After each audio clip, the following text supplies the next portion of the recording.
అహింస అనుకున్న మనిషి బ్రిటిష్ ఆర్మీ ఎందుకు జాయిన్ అయ్యాడో అది మీరు ఆలోచించండి. చిన్న ఆలోచన చేయండి. మిడ్ నైట్ ఎందుకు సెలెక్ట్ చేశారు? డే టైం చూసుకుంటే బ్రిటిష్ ఫ్లాగ్ కిందకు రావాలి, ఇండియన్ ఫ్లాగ్ పైకి వెళ్ళాలి. పోస్ట్ మీద దిగుతారు కదా. మిడ్ నైట్ చేస్తే రాత్రిపూట ఫ్లాగ్ పాజిటివ్గా ఉండదు. బ్రిటిష్ ఫ్లాగ్ కింద రావటం చూపెట్టకుండా ఉండాలని మిడ్ నైట్ సెలెక్ట్ చేశారు. People went to Gandhi garu, కొంచెం రిక్వెస్ట్ చేయండి గవర్నమెంట్ అని. No is a terrorist. Bhagat Singh ఆయనకి టెర్రరిస్ట్గా కనపడ్డాడు. గాంధీ గారి అసోసియేషన్ కూడా మీరు చూసింది. గోడ్సే గారికి చాలా రీజన్స్ ఉన్నాయి, కానీ ఇది ఒకటే దారియా లేకపోతే ఇంకెక్కడైనా ట్రై చేయొచ్చా అని ఆయనకి ఇంకో దారి కనపడలేదు కాబట్టి చేశాడు, దానికి శిక్ష పడ్డాడు. But justified or not, I leave it you. You read his speech. మన గ్లాస్గోలో ఒక మీటింగ్ అవుతూ ఉంటుంటే ఒక అతను అన్నాడు, ఏమనుకుంటారు వీళ్ళంటే, నేను ఇక్కడ ఇంగ్లాండ్లోనూ స్కాట్లాండ్లోనూ ఏమి చూస్తానంటే చూసిందంతా మా దేశం నుంచి లూట్ చేసింది అన్నాడు. Subhash Chandra Bose is the first prime minister of India. 1/3 of ఇండియాకి ఈ took an oath as prime minister of India. తర్వాత ఓత్ ఎవరి మీద తీసుకున్నాడు? King George. ప్రపంచంలో ఎక్కడైనా ఫ్రీడమ్ వస్తే ఫ్రీడమ్ రాగానే వాళ్ళ మీద రాజ్యం చేసే వాళ్ళని పంపించేసేవాడు. India is the only country రాజ్యం చేసే మనిషిని వైస్రాయ్ నుంచి గవర్నర్ జనరల్ చేసి అట్టుపెట్టుకున్నాం. పార్టీషన్ అనే అసలు ఈ సీట్స్ ఎప్పుడు టైప్ దీని వెనుక ఉన్న ప్లేయర్స్ ఎవరు sir? So India Pakistan problem is not a religion problem. Basically it's a water problem. ఈ Indus water treaty president of America and world bank force చేశారు ఇండియా మీద. ఆ స్టేజ్లో అయూబ్ ఖాన్ ఒక స్టేట్మెంట్ అన్నాడు, I asked for the moon and I got it. Nehru ఏమనేవాడు? You stay there, no move here, do here, go there. You're a sheep yeah. 40 years training ఉండే warriors ఉంటే, నీకు లయన్స్ ఉంటే వాళ్ళు ఉపయోగించకుండా నాకే తెలుసు అనుకుని చేసావు. We last that war because it did not allow us to use the air force.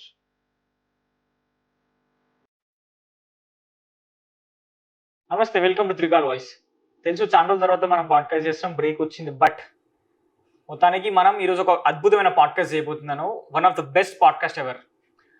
So మన పాడ్కాస్ట్ గెస్ట్ ఎవర్ అంటే రిటైర్డ్ మేజర్, చాలా ఇయర్స్ ఆర్మీలో సర్వ్ చేశారు, చాలా సీనియర్ ఆఫీసర్ తను. వారు ఈరోజు మన పాడ్కాస్ట్లో ఎన్నో అద్భుతమైన విషయాలు మాట్లాడబోతున్నారు. చాలా ఇంట్రెస్టింగ్ ఉండబోతుంది. వారు ఎవరో కాదు, వారిని ఇంట్రడ్యూస్ చేస్తాను. వారు రిటైర్డ్ మేజర్ పిటి చౌదరి గారు. వారి నాన్న కూడా చాలా ఫేమస్ ఆర్మీ ఆఫీసర్, చాలా పెద్దవారు. ప్రీ ఇండిపెండెన్స్, పోస్ట్ ఇండిపెండెన్స్లో కూడా ఉన్నారు. వరల్డ్ వార్ 2లో కూడా వారు ఫైట్ చేశారు వారి నాన్నగారు. అండ్ వీరి ఎక్స్పీరియన్స్ ఏంటంటే కేవలం ఆర్మీలోనే కాదు, వారు ఎకనామికల్లీ అన్ని కైండ్ ఆఫ్ డైవర్స్ బ్యాక్గ్రౌండ్లో వాళ్ళకి సబ్జెక్ట్ ఉంది. ఆల్మోస్ట్ 25,000 బుక్స్ వారు చదివారు. అండ్ మోర్ ఓవర్ వారి గురించి చెప్పాలంటే వారు ఆథర్, ఆర్టికల్స్ రాస్తుంటారు అండ్ థింక్ ట్యాంక్ రన్ చేస్తున్నారు. సో లేట్ ఎందుకు, పాడ్కాస్ట్లోకి వెళ్ళిపోదాం. So let's welcome PT Chaudhary గారు. జై హింద్ సార్, ఎలా ఉన్నారు? బాగున్నాను Ajay, thank you. Thanks for accepting for the podcast sir. Thank you and thank all Trikal voice దర్శకులందరికీ నా నమస్కారం. సార్, పాడ్కాస్ట్కి వెళ్ళే ముందు బేసిక్గా మీరు ఆర్మీలో చాలా ఇయర్స్ సర్వ్ చేశారు. సో యాక్చువల్లీ ఇంట్రడక్షన్ కూడా చాలా తక్కువ చెప్పాను, ఎందుకంటే నాకు కూడా మీ అంత పెద్ద కెరీర్ని నేను అంత చిన్న షార్ట్గా చెప్పడం అనేది కొంచెం కష్టం కూడా. సో నేను మీ నుండి ఎక్స్పెక్ట్ చేసిందంటే మీ గురించి కొంచెం బ్రీఫ్ ఇంట్రడక్షన్ ఇవ్వండి సార్. మా ఫ్యామిలీ ఆంధ్రా నుంచి వచ్చింది. ఓకే. మా ఫాదర్ ఆర్మీలో ఉండేవారు. ఆయన హైదరాబాద్లో పోస్ట్ అయ్యారు నేను పుట్టినప్పుడు. అందుకని నైజాం పీరియడ్ కాబట్టి ఇక్కడ పుట్టిన దగ్గర నుంచి ముల్కీయే. కానీ మా ఊరు అసలు యాక్చువల్లీ నిడిబ్రోలు, గుంటూరు డిస్ట్రిక్ట్. తర్వాత ఆర్మీ జాయిన్ అయినప్పుడు దాని ముందర 9 years ట్రైనింగ్ అయింది. తర్వాత ఆర్మీ జాయిన్ అయిన దగ్గర నుంచి నాకు కొంచెం పారాట్రూపర్గా అవ్వాలని ఉంది, ఇంజనీర్గా ఉండాలని ఉంది. సో ఇంజనీరింగ్ జాయిన్ అయ్యి ఇంజనీర్ నుంచి పారాఫీల్డ్ కంపెనీకి జాయిన్ అయ్యాను. అక్కడ మోస్ట్ ఆఫ్ ద 10 years మన సర్వీస్ అంతా నార్త్లో ఉంటుంది, మన బోర్డర్స్ మీద ఉంటుంది కదా. ఆర్మీ బోర్డర్స్ మీద అంటే నాకు service all across the Himalayas లెంత్లో ఒక టైం అయినా రెండో టైం అయినా చేశాను. తర్వాత కొంచెం డిగ్రీ ఇంజనీరింగ్ చేసేటప్పుడు పూనాలో ఉన్నాను. తర్వాత నాన్నగారికి ఆరోగ్యం సరిగ్గా లేనప్పుడు, నాన్నగారు కూడా ఆర్మీలో ఉండేవారు, నేను ఫస్ట్ టైం కంపాషనేట్ పోస్టింగ్కి హైదరాబాద్ వచ్చాను. ఆయన సడన్గా పోయారు. పోతే 13.5 సంవత్సరాల తర్వాత ఆర్మీ నుంచి రిటైర్ అయ్యాను. బిజినెస్ పెట్టుకున్నాను. దేవుడి దయ వల్ల 13.5 years. So not counting the training period. Thereafter బిజినెస్లో కూడా కొంచెం దేవుడి దయతో బాగానే జరిగింది. తర్వాత ఫైనలీ మారుతి డీలర్షిప్ తీసుకుని మారుతి డీలర్గా సెటిల్ అయ్యాము. ఓకే. ఇప్పుడు మా పెద్ద అబ్బాయి చూస్తూ ఉంటాడు అది. సో థింక్ ట్యాంక్ కూడా పెట్టి ఉన్నారు విన్నాను సార్. ఏమనిపించిందంటే చాలామంది మన దేశం బాగుపడాలి అని అంటారు, మేరా భారత్ మహాన్ అని. అది నేను కొంచెం మార్చాను. మేరా భారత్ అంటే మరీ పర్సనల్ అయిపోతుంది, అప్నా భారత్ మహాన్ అని అంటారు. ఓకే. మనందరం కలిసి చేస్తే కదా భారత్ మహాన్ అయ్యేది. Right right. ఆ ఆలోచనతో నేను ఇండియా ప్రాబ్లమ్స్ ఉన్నాయి కరెక్టే, education, agriculture, girl child, finance చాలా ఉన్నాయి. ఈ ప్రాబ్లమ్స్ని సాల్వ్ చేయాలి అనుకున్నప్పుడు ఎవరో కూర్చొని కొంచెం రీసెర్చ్ చేసి రాయాలి. ఎవరూ రాయటం లేదు. ఎవరూ రాయటం లేదంటే సరే నేను వాళ్ళకన్నా బెటర్ కదా అని చెప్పి కొంచెం రీసెర్చ్ చేసి రాయటం మొదలుపెట్టాను. 15 సంవత్సరాల క్రితం ఒక థింక్ ట్యాంక్ స్టార్ట్ చేశాను, institute for democratic and economic affairs అని, IDEAZ, అఫైర్స్ స్పెల్లింగ్ జెడ్తో పెట్టి ఐడియాస్ ఫర్ ఇండియా అనే వెబ్సైట్ ఓపెన్ చేశాను. ఆ దాంట్లో ఈ ఆర్టికల్స్ అన్ని రాసేవాడిని. చూసాను సార్, చాలా బాగున్నాయి. Thank you. బుక్స్ కూడా రాశారు సార్. ఫస్ట్ బుక్ 2012లో ఐడియాస్ ఫర్ ఇండియా అని పబ్లిష్ చేశాను. అది చాలా బ్రీఫ్గా పెట్టారు, పాయింట్స్ వైజ్. ఆ బుక్ సంగతి మాట్లాడేటప్పుడు నాకు అర్థమైందనమాట, మరీ ఇంత బ్రీఫ్గా పెడితే అందరికీ దానికి ఆలోచన క్లియర్ కావట్లేదు అని. అందుకని మళ్ళీ ఇప్పుడు 3 సంవత్సరాల క్రితం ఐడియాస్ ఫర్ ఇండియా 2.0 అని చెప్పి దాన్ని డెవలప్ చేసి ఆన్సర్స్ అన్ని పెట్టి, దాంతోపాటు నాకు ఇంకొకటి గ్రహించాను. అది ఏంటంటే ఇండియన్స్కి వాళ్ళ సొంత కంట్రీ సంగతి, వాళ్ళ హిస్టరీ సంగతి, వాళ్ళ ఆలోచనలు కొంచెం కాలనైజ్డ్ ఒకటి. రెండోది ఆ కాలనైజ్ టీచింగ్ కారణం కాక ప్రతిమంది నేర్చుకోవడానికి అవకాశం దొరకల. అందుకని దాని మీద నేను ప్రీ హిస్టరీ ఆఫ్ ఇండియా, ధర్మము, రిలీజియస్ కల్చర్స్కి తేడా ఏంటి, పర్సనల్ డెవలప్మెంట్ ఎట్లా చేసుకోవాలంటే ఏంటి, మన హ్యాపీనెస్ అంటే ఏమేమి లెక్కేసుకోవాలి, ఈక్వాలిటీ, ఇన్ఈక్వాలిటీకి డైవర్స్ సబ్జెక్ట్స్ మీద రాయటం కుదిరింది. అది చాలా టాక్స్కి వెళ్ళేవాడిని, యూనివర్సిటీస్లో, కాలేజెస్లో, వేరియస్ గ్రూప్స్లో పిలుస్తారు మాట్లాడటానికని. దాని మీద మాట్లాడేవాడిని. కొంచెం నాకు ప్రతిభా సబ్జెక్ట్స్లో కూడా ఇంట్రెస్ట్ ఉంది కాబట్టి చిన్నప్పటి నుంచి రోజుకు ఒక పుస్తకం చదివేవాడిని. ఇన్ని సంవత్సరాల్లో దాదాపు 25,000 కన్నా పైన పుస్తకాలు, జర్నల్స్ అయ్యి ఈజీగా. ఎందుకంటే 68 years into 1 book a day అంటే ఎన్ని అవుతాయో చూడండి. అది ఇంజనీరింగ్, నా ఆర్మీ బుక్స్ కాక అది నాకు ఇంట్రెస్ట్. నేను మీ దర్శకులకు ఒక మాట చెప్తాను. అది మా నాన్నగారు నాకు 11వ ఏట 11:30 అప్పుడు ఏదో టైంలో చెప్పారు. 2 points ఇచ్చారు నాకు. ప్రతిరోజు ఏదో కొత్తగా నేర్చుకోవాలి, స్పెషలీ టెక్నాలజీకి సంబంధించింది. కానీ సో ఇప్పుడు దాదాపు 68 సంవత్సరాలు ప్రతిరోజు ఒకటి కొత్తది నేర్చుకోవాలి, స్పెషలీ అబౌట్ టెక్నాలజీ. అంటే మీరే కొంచెం ఫాలో చేయండి. ఎంత టెక్నాలజీస్, డిఫరెంట్ సబ్జెక్ట్స్లో కొంచెం జ్ఞానం ఉంది. కొంచెం నాకేదో మహా వచ్చు అని నేను అన్నాను, కానీ ప్రతి సబ్జెక్ట్లో ఒక 5%, 15% కొంచెం తెలుసు. ఎక్కడైనా నేను ఇంతవరకు నా జీవితం ఎక్స్పీరియన్స్లో మాట మా నాన్నగారు చెప్పేవారు, ఇంపాసిబుల్, అసంభవం అనే వర్డ్ లేదు. ప్రతిదీ మనం సరిగ్గా ఆలోచించి చూసుకొని అర్థం చేసుకుంటే బిజినెస్ ప్రాబ్లం అయినా, సైన్స్ ప్రాబ్లం అయినా, పర్సనల్ ప్రాబ్లం అయినా రిజాల్వ్ చేయొచ్చు. ఈరోజు మనం టాపిక్ మనం అనుకున్నట్టే pre independence and post independence గురించి మనం కొద్దిగా మాట్లాడదాం సార్. సో బేసిక్ ఏంటంటే ప్రీ ఇండిపెండెన్స్ అనగానే మనకి అంటే బేసిక్గా నా వ్యూవర్స్ ఎవరైతే లీమన్ పర్స్పెక్టివ్ ఉంటుంది సార్ ఆల్మోస్ట్ అందరూ. సో వాళ్ళకి ప్రీ ఇండిపెండెన్స్ అనగానే Gandhi, Nehru and so called big figures వీళ్ళు మాత్రం కనిపిస్తున్నారు. But actual real freedom struggle ఏంటి అనేది కూడా ఎవరు తెలియదు, అంటే చాలా వరకు తెలియదు. So me as a army పర్సన్గా ఫ్రీడమ్ స్ట్రగుల్ని మీరు ఏ విధంగా నేరేట్ చేస్తారు? 1857 ఫస్ట్ వార్ ఆఫ్ ఇండిపెండెన్స్ అని మనం అనుకుంటాం. బ్రిటిష్ వాళ్ళు కాలనైజర్స్ కదా, ఫస్ట్ మ్యూటనీ అనుకుంటారు. కానీ 1857 యాక్షన్ రావటానికి 1830s నుంచి ఫ్రీడమ్ మూవ్మెంట్ మొదలుపెట్టింది. కానీ ఏంటి, మనకు అప్పుడు ఎవరో లీడర్ లేరు. ఎప్పుడైనా లీడర్ మీద ప్రతిదీ ఆధారపడి ఉంటుంది. 57లో ట్రై చేశాము, మాట బయటకు పడింది, ఫ్రీడమ్ కాలేదు. బ్రిటిష్ గవర్నమెంట్ టేక్ ఓవర్ చేసింది, queen Victoria empress of India అని డిక్లేర్ చేసుకున్నారు. అది 1858లో. గాంధీ గారు పుట్టింది 1869. అందుకని గాంధీ గారిని ఫాదర్ ఆఫ్ ద నేషన్ అంటాం. యాక్చువల్లీ అది అడగబోతున్నారు సరే, తర్వాత డిస్కస్ చేద్దాం. ఓకే. సో 1858 నుంచి ఆ రోజుల్లో Calcutta used to be the capital of India. Madras presidency, Bengal presidency and central provinces అది. సో బాంబే ప్రెసిడెన్సీ 3 ఉండేవి. ఈ మూడిట్లో Madras is the oldest presidency. Okay. 1915లో మహాత్మా గాంధీ అంటే ఆ రోజుల్లో మోహన్ చంద్ కరమ్చంద్ గాంధీని ఇండియాకి తీసుకొచ్చారు. ఆయన కొంచెం ఆఫ్రికాలో యాంటీ ఇండియా ఫ్రీడమ్ స్ట్రగల్ కొరకు అక్కడ ఇండియన్స్ ఫ్రీడమ్ స్ట్రగల్ సౌత్ ఆఫ్రికాలో ఉన్న ఇండియన్స్కి వాళ్ళకి కార్డ్ క్యారీ చేయాలి, మీరు ఈ ట్రైన్లో కంపార్ట్మెంట్లో కూర్చోలేరు, అక్కడ కూర్చోవాలి, అట్లా రెస్ట్రిక్షన్స్ పెట్టారు. ఆ రెస్ట్రిక్షన్స్ మీద గాంధీ గారు కొంచెం ఫైట్ చేశారు, లాయర్గా ఉండేవారు. కానీ దాని ముందల గాంధీ గారు చాలా అహింస అంట ఎక్కువ మాట్లాడేవారు.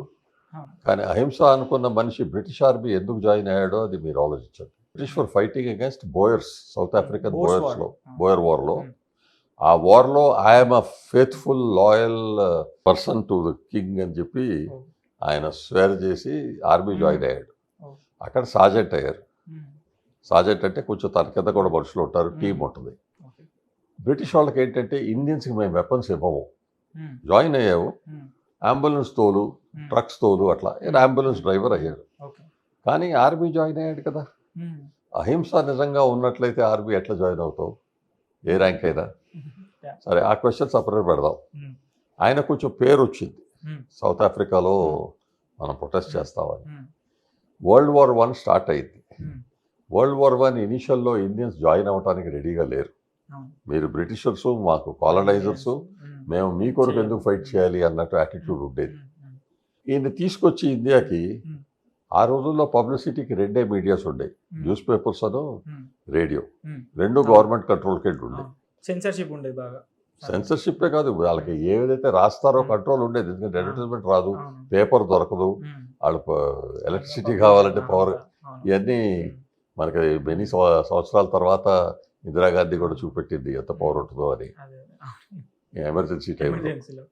బట్ ఆ రోజుల్లో ఆయన తీసుకొచ్చి ఏదో చాలా మహాన్ మనిషి వస్తున్నాడు, ఆయన ఇండియాకి ఫ్రీడమ్ స్ట్రగల్కి చేస్తాడు అని.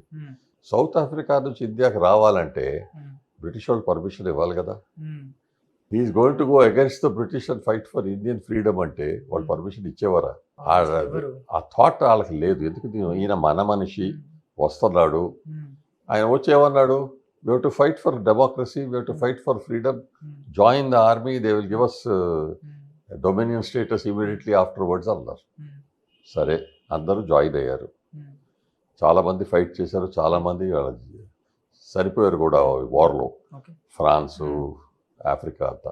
అండ్ బ్రిటిష్ వాళ్ళు చాలా లీస్ట్గా సార్, చాలా తక్కువ మంది ఉండే అనుకుంటా army. So British total country is a small country. కానీ రెజిమెంట్స్ ఉన్నారు, ఆఫీసర్స్ ఉన్నారు. నేను జనరల్గా ఒక క్వశ్చన్ అడుగుతానండి, మీకు army of lions led by a sheep, an army of sheep led by a lion, which is better? Lion lead చేస్తేనే better అనిపిస్తుంది sir. Always leader counts. Army of lions led by a sheep, first danger కనపడగానే sheep పారిపోద్ది. లీడరే పారిపోయాడని వీళ్ళు కూడా పారిపోతారు. Lions మన అర్థం ఏంటి? లయన్ లీడర్గా ఉన్నప్పుడు కొంతమంది షీప్ అయినా ఉండిపోతాయి. అందుకని it's always better to see the leader. మనకు లీడర్ లేడు. గాంధీని తీసుకొచ్చి ఆయన లీడర్ లాగా సృష్టించారు, ఇక్కడ పొజిషన్ చేశారు. 19లో వరల్డ్ వార్ 1 అయిపోయింది. డొమినియన్ స్టేటస్ ఇవ్వాలి కదా. అది డ్రాగ్ ఆన్ అయ్యేటప్పటికి 1920-21లో caliphate of Turkey was destroyed.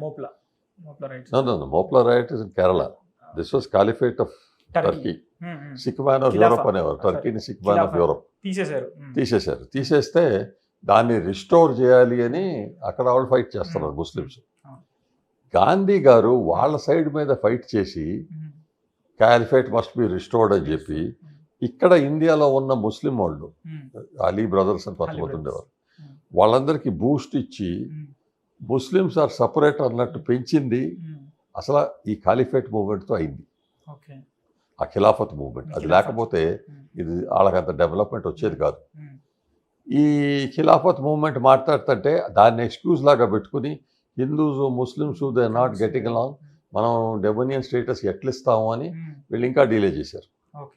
అది మీరు చేయకుండా ఉన్నట్లయితే 1921లోకి మనకి డొమినియన్ స్టేటస్ వచ్చేది, కెనడా లాగా ఫ్రీడమ్ వచ్చేది. పూర్ణ స్వరాజ్ తర్వాత వచ్చేది, కానీ అట్లీస్ట్ దట్ స్టేటస్ అయినా వచ్చేది, ఆటోనమస్ సెల్ఫ్ గవర్నింగ్ అని. అది రానికుండా చేసింది ఎవరు? లెక్క చేసుకుంటే గాంధీ గారు. ఎందుకు చేశారు? బ్రిటిష్ వాళ్ళు చెప్పారు కాబట్టి. అందుకని వాళ్ళ ఒత్తిడి కింద పని చేస్తున్నారు, ప్రపోజల్ చేస్తున్నారు అని అర్థమైంది. కానీ అప్పుడు కూడా ఏంటి, పబ్లిసిటీ వాళ్ళదే కదా, ప్రెస్, రేడియో. సో అందరూ కాంగ్రెస్ పార్టీ వాళ్ళు కూడా నమ్మారు, ఓహో గాంధీ గారు మనకి బ్రిటిష్ వాళ్ళతో పోయి మాట్లాడుతున్నారు, మనకి ఏదో చేయిస్తున్నాడు, ఏదో చిన్న చిన్న పనులు క్లియర్ చేసుకునేవారు. అథవా అదేం అయ్యేది కాదు కదా. Annie Besant was Congress president then. She's a foreigner, she's not Indian. But theosophical సొసైటీలో ఉండి కొంచెం ఇండియన్ ఫిలాసఫీ అంతా నేర్చుకుని, so she wanted freedom given to India, dominion status. ఆమెను కాంగ్రెస్ ప్రెసిడెంట్ టర్మ్ అయిపోయింది, తీసేశారు, పక్కన పెట్టేశారు. తర్వాత పెద్ద స్టాల్వర్డ్స్ ఉన్నారు కాంగ్రెస్ పార్టీలో ఆ రోజుల్లో. ఏంటి, మనకి ఛాన్స్ దొరుకుతుంది మాట్లాడటానికి, ఏదైనా అవకాశానికి గవర్నమెంట్ దగ్గర పోయి యునైటెడ్ ఫ్రంట్ పెట్టడానికి అనుకునేవారు. అసలు యాక్చువల్లీ కాంగ్రెస్ పార్టీ స్టార్ట్ చేసేది ఎవరండి? ఏవో హ్యూమ్. ఏవో హ్యూమ్ ఎవరు? Revenue collector, very very strict tax collector. ఏమీ సింపతి లేకుండా కలెక్ట్ చేసుకుని ఒత్తేసి తీసుకునేవాడు. అట్లాంటి మనిషిని కాంగ్రెస్ స్టార్ట్ చేయిస్తే, ఈ కాంగ్రెస్ పార్టీ ఉంటే ఒక ప్రెషర్ కుక్కర్ మీద సేఫ్టీ వాల్వ్ లాగా ఉంటుంది. వాళ్ళకు వచ్చే టెన్షన్స్ ఇక్కడ మాట్లాడతారు, తర్వాత ఏదైనా ఎవరైనా అంటే ఇక్కడికి వచ్చి ఫస్ట్ మాట్లాడతారు కదా, ఎవరు మనకి అగెన్స్ట్ అని తెలిసిపోద్ది, వాళ్ళ మీద ఎట్లా మనం యాక్షన్ తీసుకోవచ్చో తెలుసుద్ది అని చాలా ప్లాన్ చేసుకుని స్టార్ట్ చేశారు. మన వాళ్ళందరూ దాంట్లో పడ్డారు, నిజంగా నమ్మారు, మనం మాట్లాడుతుంటే వింటున్నారు. విన్నట్టు నటించేవాళ్ళు, నిజంగా విని వాళ్ళు చెప్పిన మాట అదేం లేదు వాళ్ళకి. ఎంతవరకు అయితే ఇక్కడ ఇండియా నుంచి మనం ఎంత తీసుకెళ్లాలో తీసుకెళ్లేవారు. సింపుల్ ఎగ్జాంపుల్ చెప్తాను, బ్రిటిష్లో రైల్వే లైన్ వేసేవారు, ఇండియాలో కూడా రైల్వే లైన్ స్టార్ట్ చేశారు. ఎందుకు? ఆ హింటర్లాండ్ నుంచి పోర్ట్ దాకా ఆ సామాను అది ఎట్లా తీసుకురావాలో అంతవరకు రైల్వే లైన్ వేశారు. ఆ రైల్వే లైన్ పబ్లిక్ కంపెనీ లాగా పెట్టి ఇంగ్లాండ్లో, ఇండియాలో షేర్స్ అమ్మారు. ఆ షేర్స్ అమ్మేటప్పుడు ఇక్కడ సపోజ్ అక్కడ per share per kilometer railway line కడతంటే, పర్ మైల్ ఆ రోజుల్లో రైల్వే లైన్ కడతంటే ఈ కాస్ట్ ఉంటుంది అనుకుంటే 3 పౌండ్లు అనుకుని క్యాల్కులేట్ చేశారు. ఇండియాకి వచ్చేటప్పుడు 9 పౌండ్లు అన్నారు. 3 టైమ్స్ రేటు పెంచేసేసి షేర్లు అట్లా అమ్మించేసి ఇక్కడే పెట్టేసేసి ఆ ప్రాఫిట్ అంతా వాళ్ళకి పోయేటట్టు చూసి, ఏ లెక్క ప్రకారంగా ఏ ఎక్స్క్యూజ్ కింద అయితే ఇండియా నుంచి డబ్బులు తీసుకెళ్లాలో తీసేవారు. 2002లో ఆర్గనైజేషన్ ఆఫ్ ఎకనామికలీ డెవలప్డ్ కంట్రీస్కి ఈ డౌట్ వచ్చింది. చాలామంది అంటున్నారు మీరంతా ఇండియాని లూట్ చేశారంటే, ఒక స్కాటిష్ ఎకనామిక్ ప్రొఫెసర్ యాంగస్ మ్యాడిసన్కి టాస్క్ ఇచ్చారు, మీరు క్యాల్కులేట్ చేసి చెప్పండి నిజంగా ఏమైంది అని. ఆయన క్యాల్కులేట్ చేసి పుస్తకం రాశారు. దాంట్లో ఆయన అన్నాడు 1850 to 1947, దాదాపు 100 years 43 ట్రిలియన్ పౌండ్స్ లూట్ చేశారు అని. కానీ 1858 కన్నా ముందల 1600 నుంచి east India company, Warren Hastings, Clive, Robert Clive వాళ్ళు క్యారవాన్స్, షిప్ లోడ్స్ సొమ్ములు తీసుకెళ్ళి ఇంగ్లాండ్లో నవాబులు అయ్యారు. అక్కడ నవాబ్ అని అంటాం చేతకాక నబూబ్ అనేవారు. సో అక్కడ పోయి వాళ్ళు ల్యాండ్స్ కొని, నైట్హుడ్ కొని, పొజిషన్స్ కొన్నారు. మన గ్లాస్గోలో ఒక మీటింగ్ అవుతూ ఉంటుంటే ఒక అతను అన్నాడు, ఏంటి ఏమనుకుంటారు ఇదంటే, నేను ఇక్కడ ఇంగ్లాండ్లోనూ స్కాట్లాండ్లోనూ ఏమి చూస్తానంటే, చూసిందంట మా దేశం నుంచి లూట్ చేసింది అన్నాడు. అది నిజమే, మీరు ఏ బిల్డింగ్ కట్టారంటే అది ఇండియన్ కాస్ట్ మీద అయింది. ఇక్కడ 2-3 రాంగ్ థింగ్స్ చేశారు, కానీ ఎవరు పట్టించుకోవాలి ఆ రోజుల్లో. క్వీన్ విక్టోరియా కారనేషన్ టైంలో ఇక్కడ నుంచి wealth, rice, food taken off and given all over the world. ఆ టైంలో 30 లక్షలు 40 లక్షల మంది స్టార్ స్టార్వేషన్ డైట్గా సరిపోయారు. ఆర్టిఫిషియల్ ఫెమైన్ క్రియేట్ చేశారు. ఆర్టిఫిషియల్ ఫ్యామిలీ అది మళ్ళీ 1943లో అయింది. బెంగాల్ బెంగాల్ బీహార్ ఏరియాలో గ్రో చేసే రైస్ మనం ఆలోచించాలి. ఎందుకంటే టైమ్ ఆఫ్ క్రాప్ నార్త్ ఇండియాకి సౌత్ ఇండియాకి వెస్ట్ ఇండియాకి కొంచెం డిఫరెన్స్ ఉంటుంది. 1 month this way that way. ఈ రోజుల్లో ఏమైంది, అక్కడ నుంచి ఇక్కడ ట్రాన్స్పోర్ట్ చేస్తాం. ఆ రోజుల్లో ట్రాన్స్పోర్టేషన్ లేదు కదా. ఇప్పుడు బెంగాల్ ఫ్యామిలీ అని ఫోటోలు ఉంటాయి, మీకు గూగుల్ చేసుకుని చూడొచ్చు. అది చాలా దుఃఖమైన ఫోటోగ్రాఫ్స్ అవి చూస్తుంటే. దట్టు భారతదేశానికి అంటే తిండికి గతి లేక చచ్చిపోవడం అనేది ఒక ఇమాజిన్ గిడి తట్టింది. ఎందుకంటే అంత మన దగ్గర అంత ఉంది, సంపద ఉంది. Richest country in the world till 1750. 28 to 35% of the world GDP. కొంచెం 1750 టైంలో 1750లో చైనా మన కొంచెం ఓవర్టేక్ చేసింది, మళ్ళీ బ్యాక్ అయిపోయింది. China number 2. Between China and India 50% కన్నా ఎక్కువ వరల్డ్ జీడిపి ఇక్కడ ఉండేది. వెన్ మనకి ఇండిపెండెన్స్ వచ్చినప్పుడు మన world GDP around 2%. That much loot happen. అది కూడా వీవింగ్ కమ్యూనిటీకి గ్రోత్. అందరినీ పవర్టీ ఎందుకు చేశారు? ఇండియా నుంచి స్లేవ్స్ తీసుకెళ్ళా. ఎవరు స్లేవరీ ఇక్కడ నుంచి కాల, ఆఫ్రికా నుంచి అయింది కానీ ఇక్కడ నుంచి కాల. కానీ ఇక్కడ ఏం చేశారు, మీకు టాక్సేషన్ పెట్టి, టాక్సేషన్ తీసుకోవటానికి జమీందారులను పెట్టి, గుండాలను జమీందారులు చేసి, మీరు ఫ్రీగా ఉన్నారు, ఎంత ట్యాక్స్ చేసుకోండి, నాకు 60% ఇవ్వండి, మీరు ఎంత తీసుకుంటారో తీసుకోండి. జనరలీ టాక్సేషన్ పాత రోజుల్లో 16% ఉండేది. 1/6, 16.some%. ఏదో యుద్ధం అది ఇది ఎమర్జెన్సీ వస్తే 1/4 అని తీసుకునేవారు కొంత టైం. పాత రాజులు కొంచెం ధర్మంగా చేసేవారు. వీళ్ళు వచ్చేసి 60% ట్యాక్స్ దాకా పోతే, ప్రతి చోట 60 కాదు, కొన్ని 50%, కొన్ని 60% జమీందార్స్కి ఇచ్చారు, వాళ్ళు స్క్వీజ్ చేసుకున్నారు, వాళ్ళు కూడా తీసుకునేవారు. కొంతమందికి తినటానికి లేదు. ఒక కేసు ఉంది, ఆ కలెక్టర్, రెవెన్యూ కలెక్టర్, ఆ కలెక్టర్ని కలెక్టర్ పేరు వచ్చేది రెవెన్యూ కలెక్ట్ చేయాలి. ఆయన రాశాడు గవర్నర్ జనరల్కి, ఇక్కడ గడ్డి తప్ప ఏమీ లేదు అని, నేను ఏం కలెక్ట్ చేయాలి అని. ఆయనకి మెసేజ్ ఏమని వచ్చింది, గడ్డి కూడా చాలా విలువైన ప్రొడక్ట్, గడ్డి కలెక్ట్ చేసేయని. అంత సెల్ఫిష్ మైండెడ్ క్రూయల్ పీపుల్ అనమాట. ఉండేవాళ్ళు ఎట్లా బతకాలి, వాళ్ళకు ఆప్షన్ ఇచ్చారు. మీరు మాతో పాటు కెరీబియన్లోనో మారిషస్లోనో అట్లా వచ్చేసేస్తే మీకు కొంచెం డబ్బులు ఇస్తాం, మీ వెనకాల ఉండే మీ ఫ్యామిలీ పెద్దలకి ఇచ్చేసుకోండి, మీరు మీ భార్య పిల్లలు మాతో రండి అని. అందుకనే Fiji islands, Mauritius, Caribbean islands, certain areas, Jamaica ఏరియాస్లో మొత్తం షుగర్ కేన్ క్రాప్ గ్రో చేసే ఛాన్సెస్ ఎక్కడైతే ఉందో. నేను పాత రోజుల్లో sugar is only from India, sugar cane is grown only in India. వాళ్ళు ఏదైనా షుగర్ కావాలంటే తర్వాత కొంచెం బీట్రూట్ నుంచి ఏదో కొంచెం షుగర్ చేశారు, కానీ షుగర్ ఏంటి అని ఇండియా దగ్గర నుంచి ట్రేడ్ అయ్యేదాకా వాళ్ళకి ఏంటో తెలియదు. షుగర్ కేన్ తీసుకెళ్లారు, అక్కడ పెట్టుకున్నారు. ఇండెంచర్డ్ పీపుల్ అనమాట. మీరు మా దగ్గర అప్పు తీసుకుంటున్నారు, అప్పు తీరేదాకా మా దగ్గర వచ్చి పనిచేస్తారు. ఇది ఇండైరెక్ట్ స్లేవరీ, వాళ్ళకి ఛాన్స్ ఇవ్వకుండా తీసుకెళ్ళారు. ఆ టైంలో చాలామంది పవర్ఫుల్ పీపుల్ ఉన్నారండి ఇండియన్స్. బాల్ గంగాధర్ తిలక్ ఆయన, తర్వాత Shri Aurobindo actually was a resistance fighter. ఆ టైంలో lot of movements, Lala Lajpat Rai, కానీ వాళ్ళని పైకి రానిలా.